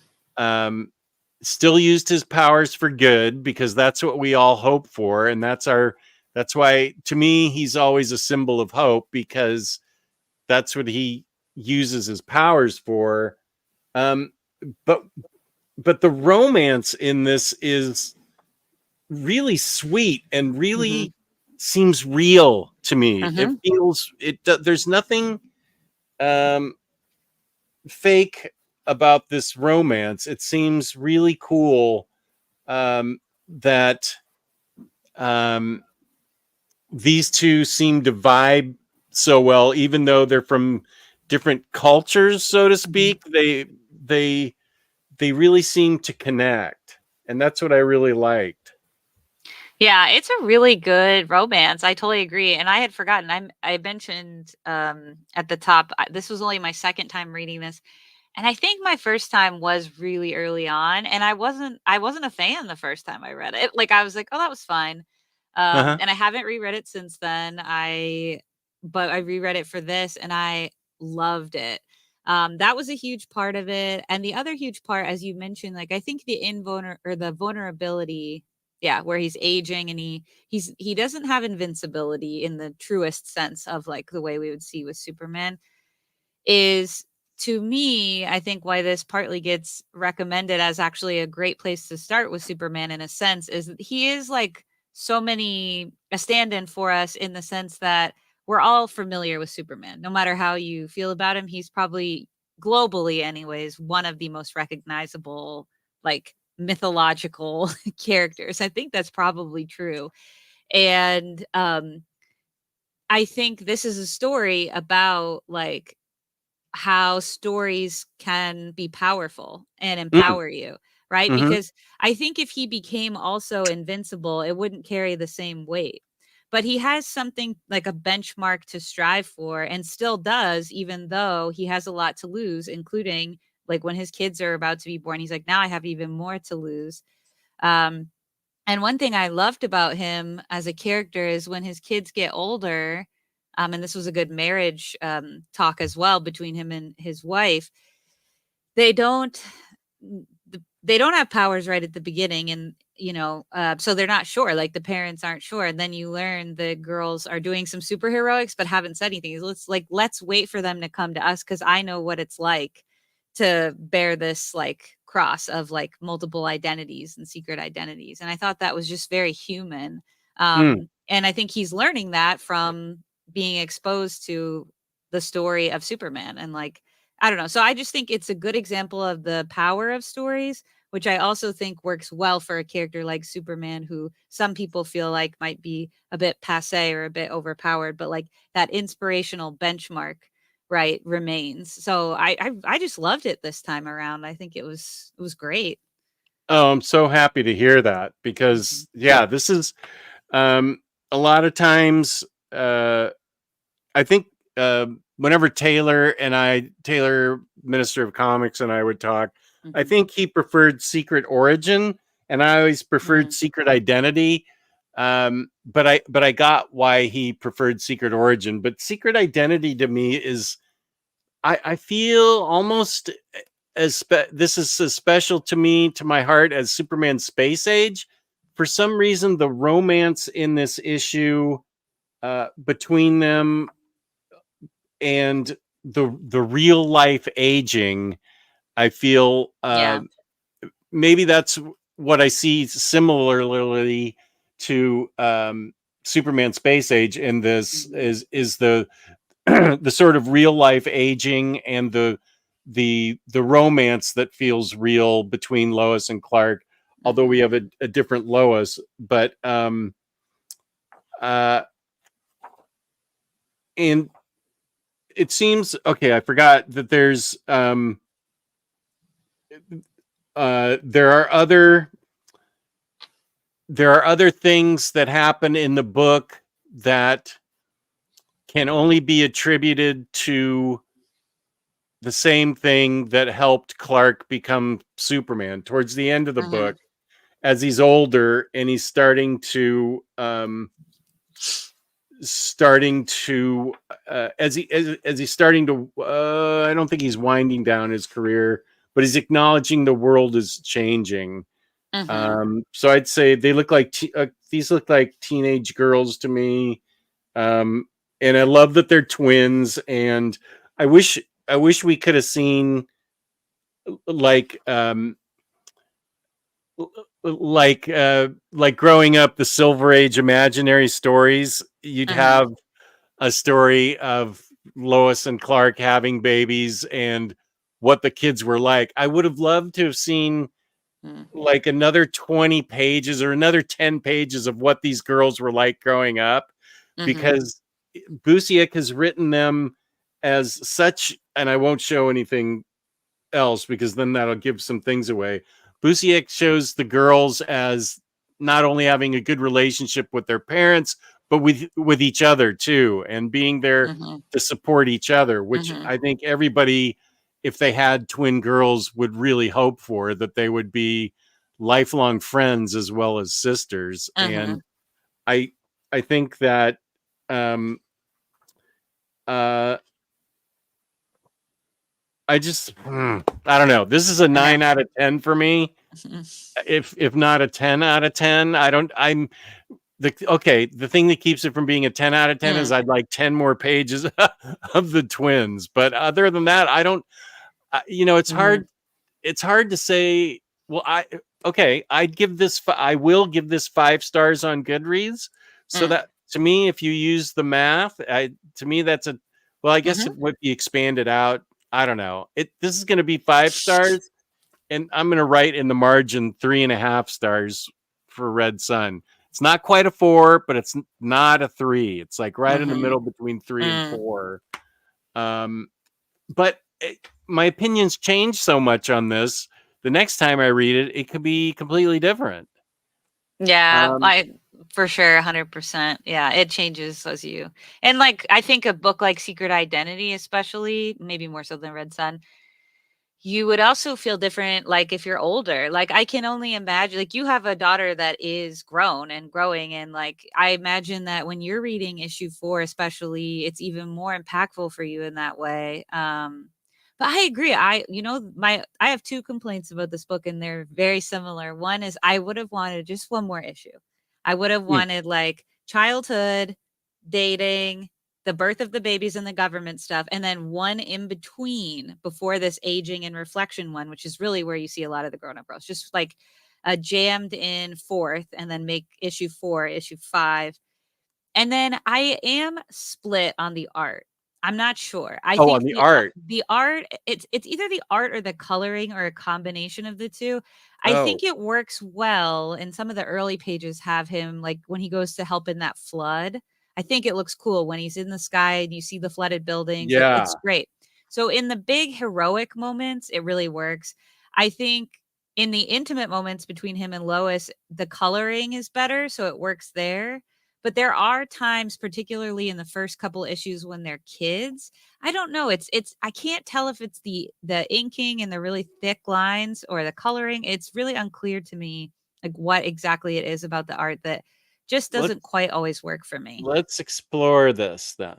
Okay, here's some of the early childhood stuff. And this is actually a great example, like, it's kinda hard 'cause you're backwards, so the where your right hand is yeah, yeah, okay. Yeah, that like, those that page, it just something about it feels empty and lifeless where, like, I don't think it's meant to feel that way. I And, like, can see. ominous or noir-esque, but it's not that is definitely not the vibe of the I noticed it most in issue 1, so I wonder if it is, like I'm not sure, but yeah, that right page is exactly what I'm talking about. Well, you might be on to something about that coloring being off, but it also affects the, yeah, it does, like, sort of, art and color was done by Stuart Mhm. Immonen. But Okay. flip to the intimate scene between, it doesn't show anything, so I think it's fine to show the intimate scene between Lois and Clark, because they're like in the dark, like the apartment is dark. And so the shadow work makes it feel like, yes, this is like a moment of intimacy, and like I can be myself, even show you the parts of myself that I'm not showing to everyone. I don't have to put on a face. So the coloring there like works to set the tone well. But I don't know. And one thing I thought about, I always like to think, why are these choices being made? And one thing I did think about was, as you mentioned earlier and showed examples with the operation. This one? Yeah, there you go. Yeah, see, so like that makes sense to me. That works for me to convey exactly like the tone of that. Even the date, it's fine. Like all of that is good. Yeah. Um but I kept thinking, like, is it to stand in contrast to, there are a lot of art styles that they're showing of existing Superman comics, and so you do have to pick something that's not close to any of those. So maybe Mm, there were constraints there. And again, it works sometimes and it doesn't work out. Like that works fine, I think, for conveying what's going on there. But especially yeah. in issue 1, it just doesn't quite um work for me. But Freddie has a good point in the chat. This recent comment, Freddie said, I found What that time? noir Uh-huh. 233. Yeah. I found that noir-esque effect to be more because it was him reflecting on his childhood, which makes sense, I guess. Although you don't necessarily know it's told from the future. You don't know that is the book until the end, when you realize he's been writing books about his life. So you think he's just in his like little diary, but yeah, I don't know. I'm not sure, but it's a 9 for me as well. Like it's a 5 on Goodreads, but a 4.5 in my actual Yeah. Me thoughts. wanting 10 more pages makes it a 10 out of 10. Well, that's true. Good evening. This is my pick for a Superman hater because Clark shares those feelings and changes by the end. Yeah, I could see that. Yeah. Um, The reason I struggle with that, and I have a Superman hater in my life, right? Several, but I is know I do. I don't like recommending books that aren't about Superman, because often the responses, and I'm not teasing these people, and I do understand it. The response is, well, yeah, I liked that, but it wasn't about Superman. It was about this other guy, right? Like that is the response that you will get when so it's tricky. It's really tricky. Yeah. Um, let's see. Now I have Costco pizza. Okay. Dalmaticus, fortunately, I don't have to choose, and I'm not going to choose. I will highly recommend both. Yeah. Highly, highly, highly. Reaper, my buddy from down under. Hello, which era of Superman and of Action Comics are your favorites? I love the Johns and Busiek pre-New Krypton, post-Infinite Crisis, the early 2000s with Kelly and Casey, as well Mm. as Rebirth 2. Well, you know what would make this easier is if there were more collected editions of Superman, and especially omnibuses from DC. But I have a pretty tiny shelf unit of these Superman comics. Mm. Considering he's been around for 85 years now, you'd think they could give us a little bit more than Golden Age and Exile. Come on. And Superman. Death of Superman is in Oh, yeah. Death and Death, Return is in an Omni, which is like kind of morbid when you think about it. Death and Uh, Return. Yeah, it's Death and Return, John Byrne's Generations, Superman Batman, Superman New 52, Superman Exile. These aren't even the best Superman stories. These are just I said it. Death and Return of Superman isn't one of the best Superman stories. It was interesting and I was collecting it at the time and it held my interest. But those books that I just listened now, there is, I think, Rebirth Superman. Is Rebirth Super? I kept my deluxe hardcovers, so I don't know about Rebirth yeah, I think Superman in action. I think it got an Omni, because I think that is actually my favorite. Like if I had to pick, I love Dad Superman. Like I'm I just do never not too. gonna pick that. The art's great. Like Yeah. um Although I will say, Jess, because we haven't picked what we'll read next time, and I Oh, do agree. I think let's think of a run, or at least a chunk of a run, depending on how long it is. But after reading and now kind of developing a new love for Secret Identity, I do kind of want to go back to Busiek's like main work and see like comparatively what if the themes are similar or what have you. Because I have almost no memory. I know I've read parts, but of that could be Busiek's interesting. run. Mhm. Oh, wow, I have to make sure I actually have it all. But it'll be on the app. Oh yeah, Well, I don't okay, know if you use it, but that I doesn't do. have to be that one, but I was thinking, like, when I was reading this, I was like, "Oh, I should go back and read some." And I think is that the one where people have been recommending that Camelot storyline? Yeah, I think that yeah. comes from there. So, yeah, we can think about it, but, I No, was thinking, yeah, like, I that hadn't sounds perfect. yeah, You absolutely nailed it. That sounds good. Like, I'll do some research. yeah, let's find out how many Yeah. issues it is. We don't want to, if it's 100 Mhm. issues, Mhm. like the minister and I accidentally did for Superman Rebirth, where we picked Yeah, I can't do all that. we picked all 6 hardcovers or something, and it was and action. I forget what it Mhm. was, but it was like we had to do 100 issues in 2 weeks. No. We had vastly overrated our ability to, read, where it became a chore. It Yeah, I wasn't even bet. enjoyable. Um, but I agree with you that I have a lot of fond memories of a lot of fun runs of Mhm. Superman. Um, I've said a lot about the 68 to 74 time period, especially when the Kryptonite Nevermore um, uh, issue hits, and that's the first reboot, so to speak, of Mhm. Superman by Dennis O'Neil, and I think it's Dennis O'Neil and Kurt Swan art, and I mean that really changed. I would say that's probably I've read that run recently, and I really like that run, and I want Mhm. other people to be able to read that because it it finally it's like a hard reboot of Superman for the first Mhm. time. Almost like it's a hard reboot for Superman, sorry, for Batman with when Neil Adams and Denny O'Neil start their Mhm. run. So that's why I'm so eager. That was at the end of the Silver, beginning of the Bronze Age, and that's why I'm so eager to get those stories into people's hands because I'd like them to see what DC actually did. It wasn't, and how amazing it was for the time period for there to be. Now we're used to hard reboots, but this was Mhm. like the first time I can remember there was like a firm line in the sand. We're changing the character's direction, personality, Mhm. everything, and Mhm. everything changed, and his job and things like that. So that's why I want to get those things in print. But yeah, Superman Rebirth, um, with tiny Jonathan Kent and growing and Lois. That let's read that this year sometime. Yeah, for sure.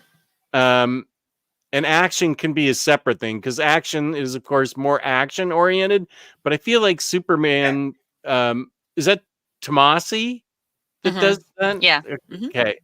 um I feel like that Superman has elements of like Secret Identity with maybe you said Mhm. that with the romance, and then having Mhm. Jonathan Kent, and still having to deal with things, but I feel like it's really well written and enjoyable.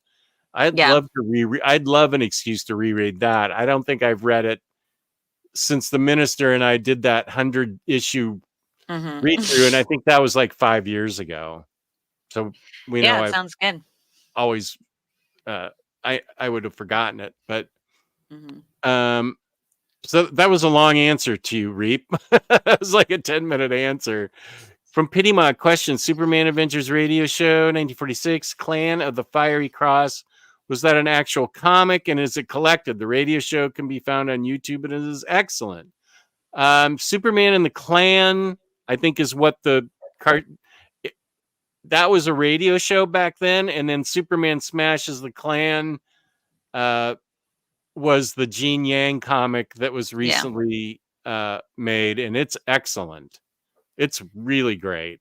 Yeah, I did, well, I need to find what I was listening to, and then I'll put it in the comments later so people can, find it. But I was listening to a podcast because when I read Superman Smashes the Klan, I did not know it was adapted. And I learned more about that radio program and how basically like the government helped pay for it in order to stop the spread of people joining the Klan and other like Oh, wait, white what? nationalists. Okay, Yeah. start over again. What? Yeah. The government had I'll drop the podcast in the chat just in case I'm getting anything incorrect. But essentially, it was a partnership with the government to try to think how can we stop the spread and combat like the Klan and the growth of white nationalism, essentially. And so this story was used, and they did a study. This is like in the podcast. They do a study later and saw enrollment rates drop when Superman was seen as against. Who would have thought Superman was seen as against the Klan? I'll put it in the chat. But it was an interview with Gene. I remember the podcast, and I didn't know about the radio show, but also I didn't know about this other information about the enrollments dropping. So I'll try to find the podcast. I'm sure it won't be too hard to find, and I'll put it in the comments later, so Okay. people can listen. Yeah, if you could email me that too, I'd appreciate that. I would Yeah. love to listen to that. Yeah. Interesting note, this started getting published in January 2004. So all three most talked about Superman Elseworld stories are being written at the same time and probably the same editorial team. That's right. Lois Lane is Superman Clark Kent's world, and if he were to ever lose her, it'd be hard for him, but he will always come out stronger than ever. Except for in Injustice. It kind of breaks him a bit, but yeah. Well, that'd be a good book to read. I know read Injustice is so good, but I also think this is not actually what Superman would do. Every time I read it, I just ignore that like aspect of it and then love the actual story. Do you know what I mean? Like I don't think that he would do that, but maybe, I don't know. I need to read. That's a book I really need to read because I collected it in singles for a while and read like 10 issues, and I thought, okay, maybe it'll come out in a collected. And I know I have the first two Omnis. Those are supposed to be the first. That first one's by Tom Taylor, and the next one's by Brian Bucoletto. But I've heard Volume 2's good too. But I know Volume 1's good. But they're chunky monsters. There's a lot of material in there. Can we get Jessica's thoughts on the movie Poor Things? Yes, Cycle in brief. Cycle recommended the book. Then I couldn't find the book. This was like over the summer. Then I couldn't find the book. Then I got on our summer reading program show with the Comic Slayer, and I was like apologizing to the wrong person because I forgot it was Cycle that recommended it. Then I finally saw the movie. I will read the book though, Cycle. Now I have it.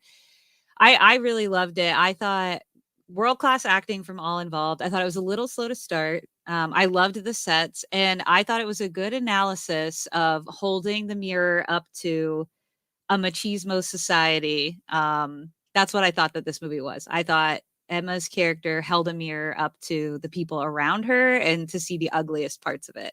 And it was really, really good. But the beginning was a bit slow. So if you were to describe it to me, like what's the plot? What's the theme? What's the idea? Why should I see this? I don't know if this would be your jam. Okay, never mind. It's inspired by Frankenstein. I won't spoil it actually because that's part of the plot. Like to describe it most accurately would require a spoiler for the story. But you have this girl who is played by Emma Stone, at least in the movie, and she is seen as not always aware of what's going on around her. She lives with a mad scientist, and they're studying her for some reason, and that's all I'll say. So you think it might not be my jam, or it wouldn't be my jam? I don't think it would be your jam. Plus, I know how far behind you are on Batman the Animated Series and Doctor Who, and everyone would be mad if you went and saw Poor Things instead of watching them. And I'm not trying to take the heat for that, but I loved it. Cycle. It was very good. Is that a movie that, boy, I was going to say that my wife and I could enjoy, because I do need, is it a date night type movie, or is it more of a deep No, dive? No. Okay. no, Your face right there. no. That's pretty funny. I also think I will say this about it. It's been interesting, particularly my female friends. Like occasionally, some of them I don't think have gotten the satire of the movie. You know, this is a risk with satire. Yeah. One is like people don't get it and they take it literally. And so I have seen a lot of my female friends leaving the theater being like, that was really sexist, etc. Whereas I feel like it was the total opposite. So it is interesting. It's a true like art cinema type thing where I think you can kind of have a Rorschach test, right? And like whatever your experience was with the movie when you leave. But yeah, Mm. interesting. Hmm. Okay. Uh, you don't. Okay, wait. People don't like Superman. I don't get how anyone could hate Superman. That shows me they don't really understand the character. Well, Superman, let us say, is just not for everybody. But this show is for both of us because we Hmm. both love Superman. Hmm. Hmm. And so we won't, because my channel's all about positivity, even though I did a video last week with Larry that was titled "What Annoys Us." I'm still allowed to complain, Of but course. I want a channel. I want a show with Jessica about what it is about Superman we love, and to celebrate him. I'm not trying to. I don't think either of us are trying to talk anybody into reading these. I think Hmm. it's more about if you're interested in these books, Hmm. this is what we loved about them, and this is what we think you might like about him. But I, if people don't like Superman, that's fine. There's 1,000 other superheroes out there, or pee pee poo poo, or it's lonely at the center of the earth, or some other. I mean, there's a comic book for you out there. And that's all I really care about is people reading and enjoying comic books, hopefully as much as I do. Mary Um, just turned off the stream when you said pee pee poo poo. She was like, I'm out. She hates that. oh, has she read it, or She does just she just doesn't think the like the name? title. No, Oh, no, I she don't just doesn't like either. I it. am not a fan. Oh, here's Batmanda. I didn't get to acknowledge her. I just saw her. What up, B Manda? My favorite Jesses. I love hearing that. Good to see I you. am with Mary. I bathroom humor is the lowest form to me. Mm, mm, I won't even let my own family. I don't want to even hear what you're doing. If you mhm, you have to leave the room, don't tell me where you're going. I don't care. Just leave the room. So but I don't think, mhm. according to Cycle, pee pee poop. I can't believe I'm saying that.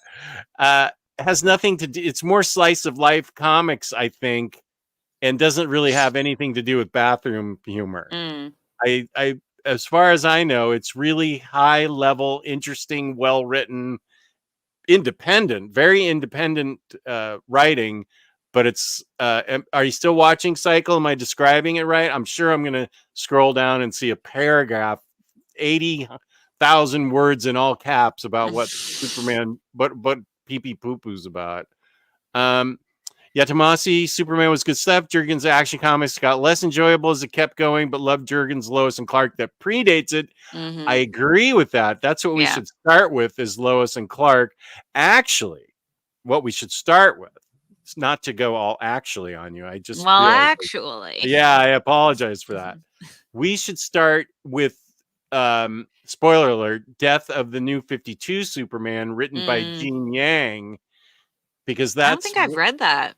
Have I? um, it's it's on the app, Mhm, and if you want, mm, it's good enough that you would want to own physical copies if you wanted, and they're not expensive. mhm, They're out.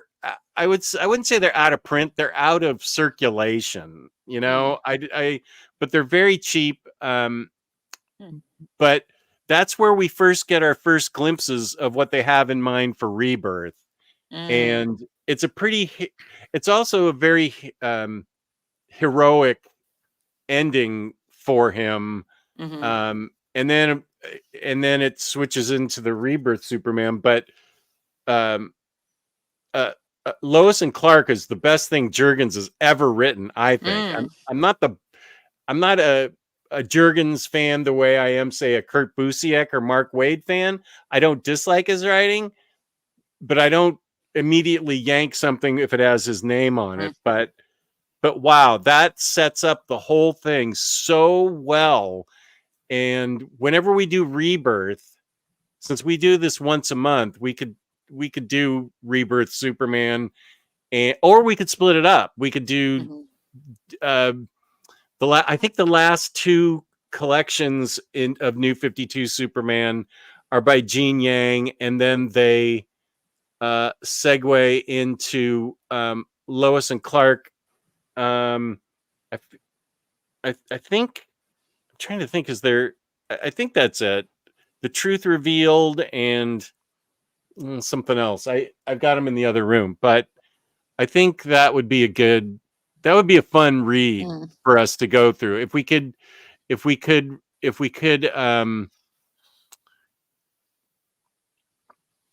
uh if we could read all of that. That's a lot to read though. So Mhm. we may want to split that Split up. it. Yeah. Yeah. I'll go into the Superman room next door and see what's really involved in that. Because that would Yeah. be there's 6 deluxes of Superman, and there would be 3 books before that, the 2 New 52 ending of, and then the Lois and Clark. Mhm. Um, this is interesting. I read Freakonomics back when it came out. I loved that book, but I don't remember the story of the Superman radio show. Hmm. I love that book, Freakonomics, though. They gave that book to us. It must have just come out my freshman college orientation, maybe. And I never read it, but I saw that. Is there a podcast of it now Oh, by I'm the sure there same? is, I and think there is. Maybe it's in there too. I think you'd find it amazingly Mm. interesting. Yeah. It's very, it's very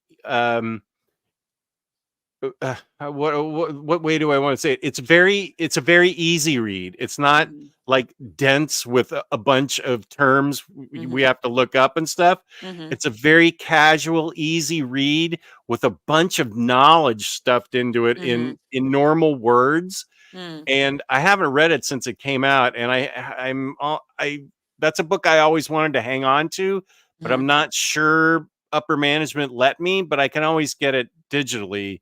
Mhm. um, th that'd be I think you'd really enjoy that since Okay. I believe you still read prose a lot, right? Yeah. Mhm.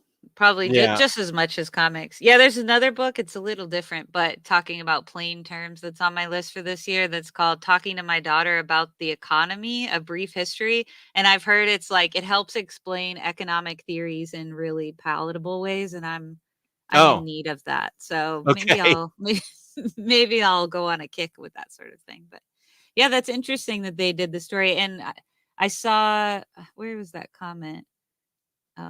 Apologies if I can't find the timestamp, but James asked if a certain title might have been the episode I was talking about. I'm not sure, James. I'll have to look in my podcast history because it's been a long time since I listened to that podcast. Oh, is that this one? Yeah, I can't remember. I just remember they interviewed Gene, so I'm gonna try to find it in my Spotify podcasts.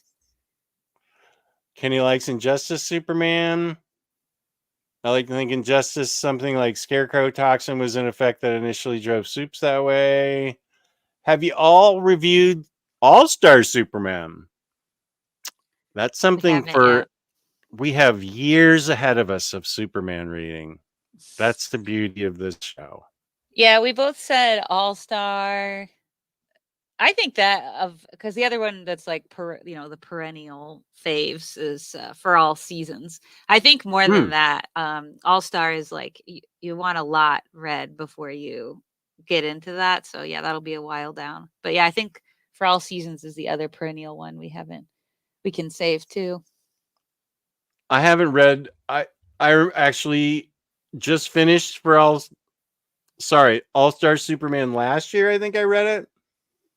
Hmm. Um, I'm happy to reread it, You do have to have some Superman knowledge in you Yeah, save it. beforehand, but Mhm. I can't even remember a thing about For All Seasons, so I'm happy to read that too. Really? Oh, I yeah, that'll read be it a fun once. one to revisit. Yeah, I read it once years ago. I knew I liked it, and I got it in absolute form. So, Hmm. Yeah, it's a good one to revisit eventually. Cycle is excited about your thoughts on Poor Things. Mhm. It was very good. Shout out to the Superman Peace on Earth, a story about how someone with super speed, strength, and vulnerability can't save everyone and everything like people think he Mm. does. Is that the Mark Waid, Alex Ross book that was called Peace? And it's in the absolute world's greatest superheroes. I feel like that might be what he's talking about. I had to look it up. I remember this because wasn't there a Wonder Woman one that was of similar? Yeah, there was Uh, Batman, yeah. Wonder Woman, Superman, and Shazam. Okay. Well, this Superman Peace on Earth was Paul Dini and Alex Ross. I'm sorry, Paul Dini. Yeah. Apologize. No Yeah. worries. Yeah, 64-page graphic novel format, 1998. I don't Yeah. think I've read this though. I remember reading the Wonder Woman one though. They came out Mm. originally as these big magazine size things Mm. and almost like this size, but I think they were wider than an absolute. Like And a Black Label is now? even bigger than that. Mm. They were an odd size, and I don't remember where they are in my collection still. I'm writing it down because I haven't read that one yet, so that'd be one I could add to the list of possibilities. Yeah, Batman, Superman, Captain Marvel, Wonder Woman, the JLA. Hmm. Yeah, and these are oh boy, these are such good stories, and of course, I love Alex Ross's art. Um, but yeah, I love these books. I loved all of them, but they were hard to collect because they were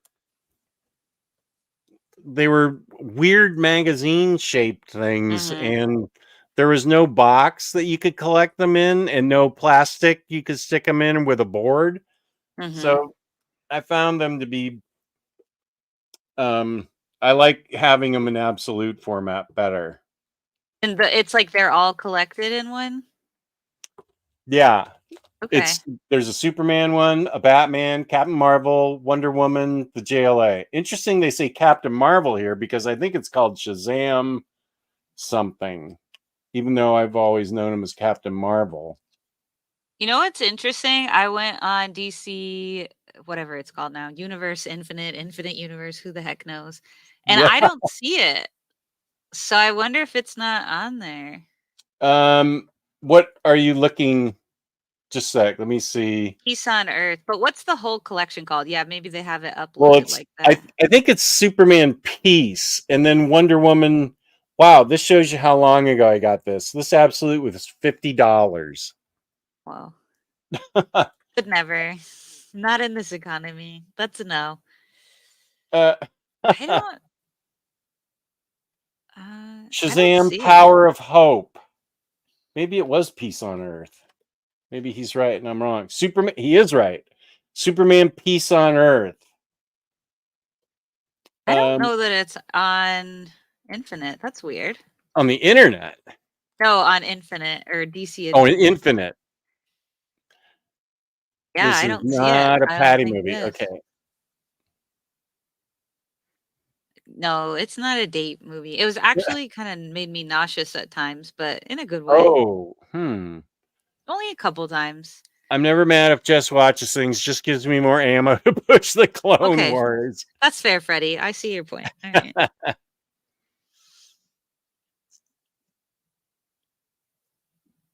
I personally don't think people should be told that they didn't understand what they read. Peace and love. Peace and love.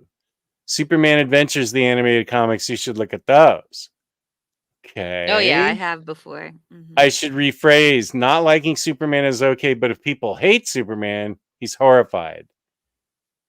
I don't think there is a single character like that everyone loves. I think the key is like how you phrase what you don't like and also how you withhold judgment to someone who likes it. Like one of my least favorite things on the internet is when someone's like, "I love this thing." And then everyone is just like, "You're dumb. This person's dumb, so you're dumb. Like this character's dumb." Like, "What's wrong with you? Like why do you spend this energy?" Like I Oh, think that's the key. But there is no comics character I think that everyone universally likes.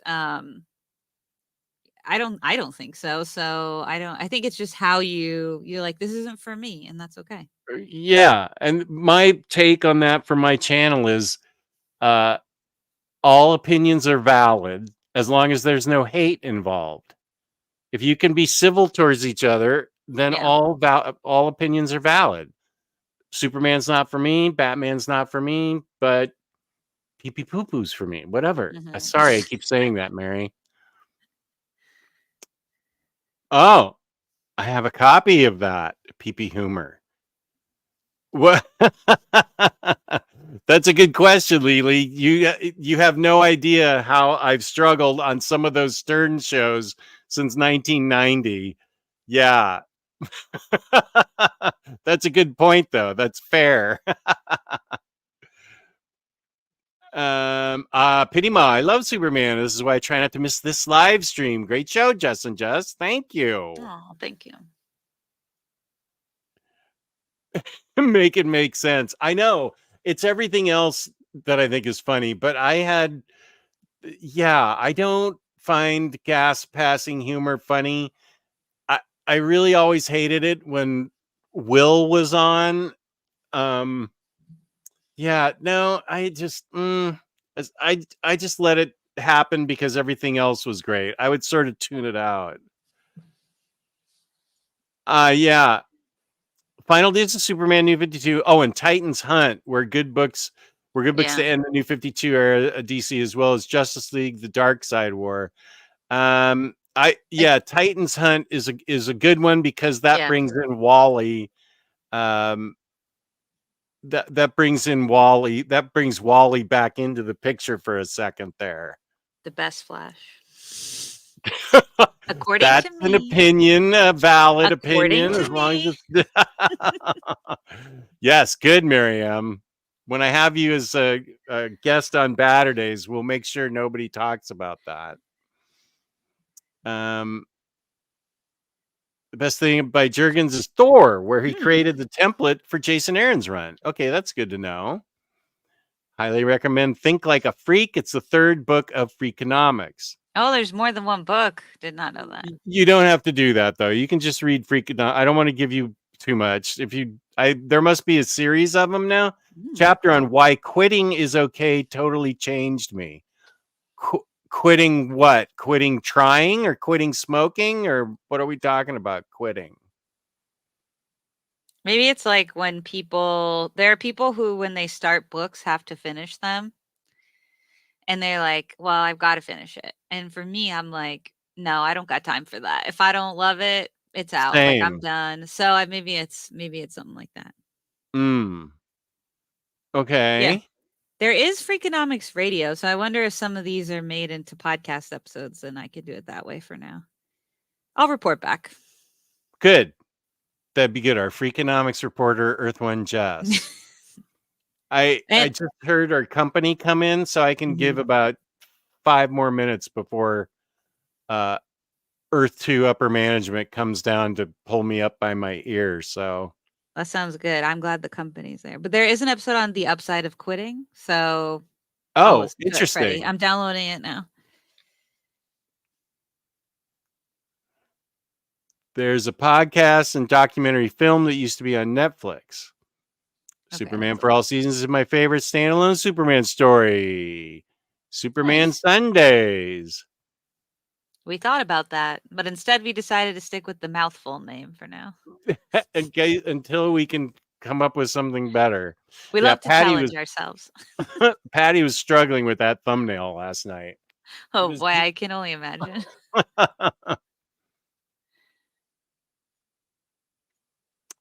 yeah, Deanie, right. I made a mistake there. I seem to really like a Jeff Loeb book when I read and then can't really remember what happened. Hmm. I'm not gonna. My short-term memory on comics is terrible, so I'm not gonna make fun of you there. And A Secret Origin of the Justice League. Yeah, that's what's in this book. Yeah, they were bigger than Absolute. There were these huge magazine type things. Well, they're very most of them are very out of print. Like I was like, Yeah. how can I read this Superman book? And it's not available digitally that I can find, but if anyone finds the link, please put it in the comments. And then also like the print version is at the cheapest, like $80. So it's gonna be a while before I revisit this story. Is this back in print, or are you not an Absolute fan? That's not in print either. The collect of all of them, I didn't see it. Huh. The World's Greatest Superheroes.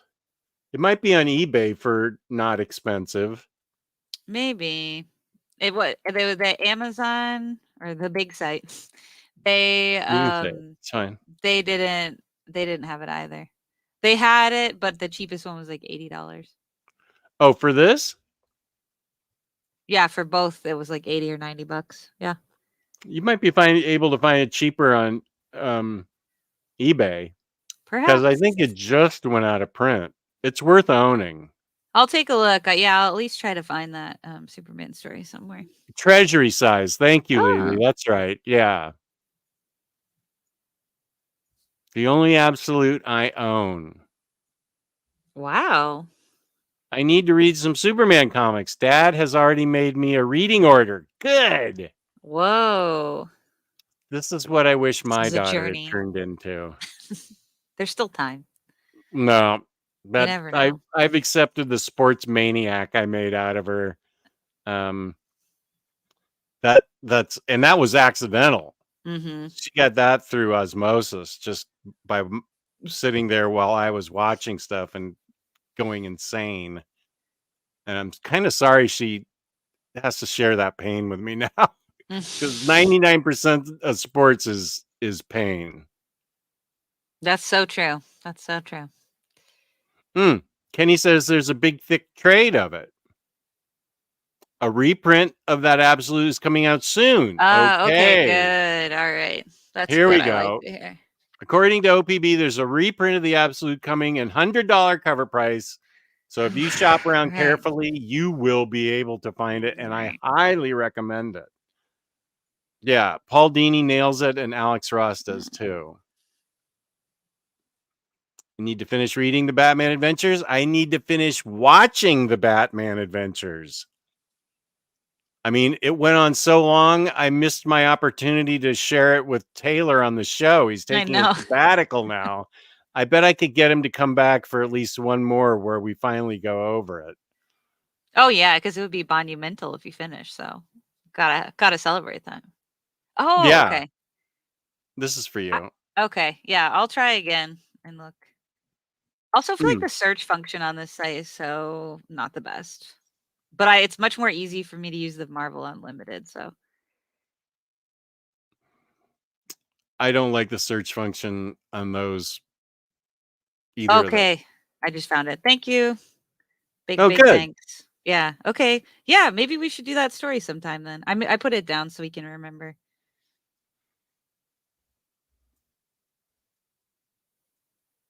Okay.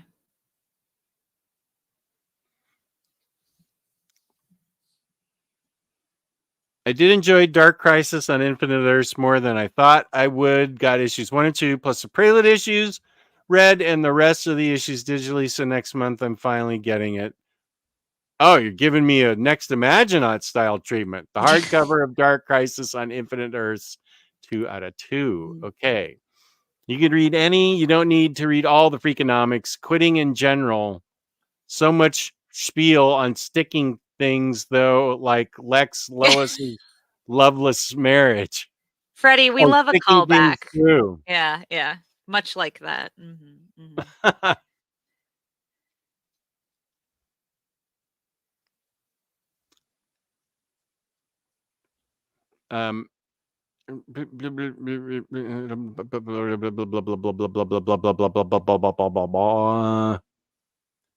In my experience, 99% of being a nerd is spending my money. Yeah, nerdiness costs. It really does. Where do you rank the Tomasi Gleason run? This is the Superman run. Top 5, top 10, top 25? Well, I already said that's when we were asked this earlier. It's my favorite. If we're just talking straight up in canon runs, it's got to be my favorite. So number one, top 5, number one. Yeah, I'd say it's top 5 because I've never really given that much thought, Chris. Maybe that's a future show for Jess and I to rank the runs. Once there are more runs out there that are printed, collected, come on, what are we doing here? It's definitely my top 5.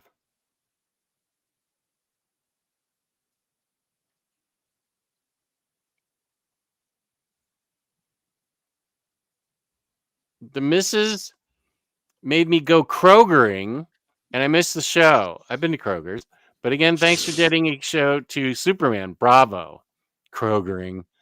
I'm back for running errands. Glad the stream is still going. Well, you're just in time I was for gonna it to say. end because I have major adulting to do upstairs. So let's see. What did we decide we're going to talk about next month? I think we'll look into how long Busiek's run is, if we want to do the whole thing or a part of it. I can send you some of what I find on the internet. So yeah, I think that'd be good sometime in March, and we can pick a date that will allow us to get that number of issues done. Yeah, let's go for a run next. Awesome. Yeah, that's fun. Oh, good. Perfect. All right. Superman runs.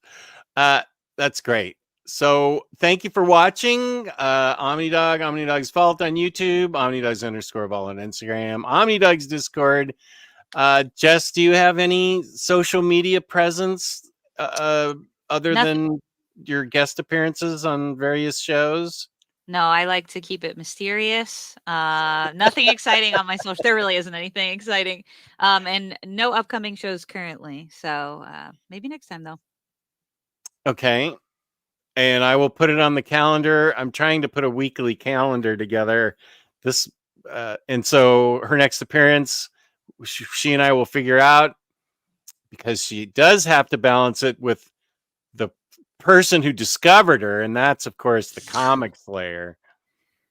We're currently we're on hiatus, but winter's hard, so I think we'll be back together probably sometime in March. I would think. I'm pretty open then. Yeah. All right. Thank you, Kenny. Always great seeing you. I will don't forget the podcast link, Jess 2. I'm Jess 2. She's Jess 1. She's the younger Silver Age version, and I'm the older Golden Age version from Earth 2. I won't forget. I made a note, and either today or tomorrow, I'll try to find it. I'll send it to Jess, and then I'll also put it in the comments once I find the podcast. Awesome. So as always, it's great to talk to you, Jessica, and thank you to the stream. We had a lot of people watching. I have no idea who discovered her. It's fine. She's as long as she's here. My mom. My mom probably did first. Her mom. My mom was probably the first person that did that. Yeah. So thank you to everybody watching the chat. Watching the show, chatting in the chat. Thanks to all lurkers. Oh, and here's Batman Does Pop. Hey, dude. Thanks for showing up. And I will use my theme song to play us out. And we will be back in a month, sometime in the month of March. So peace and love, peace and love. There we go. The balloons. Yeah. And then I have confetti too. Oh, it's showing. Why doesn't it? This is an appropriate note to end on if you recall the chaos of the beginning of the stream. So just a full circle moment. Everyone enjoyed their day. Right. When I had to change my name. Right. Okay. Awesome. We love you. Peace and love. Whoops. I hit the wrong thing. Here it is. What am I doing? This is kind of the way the show started. Yep.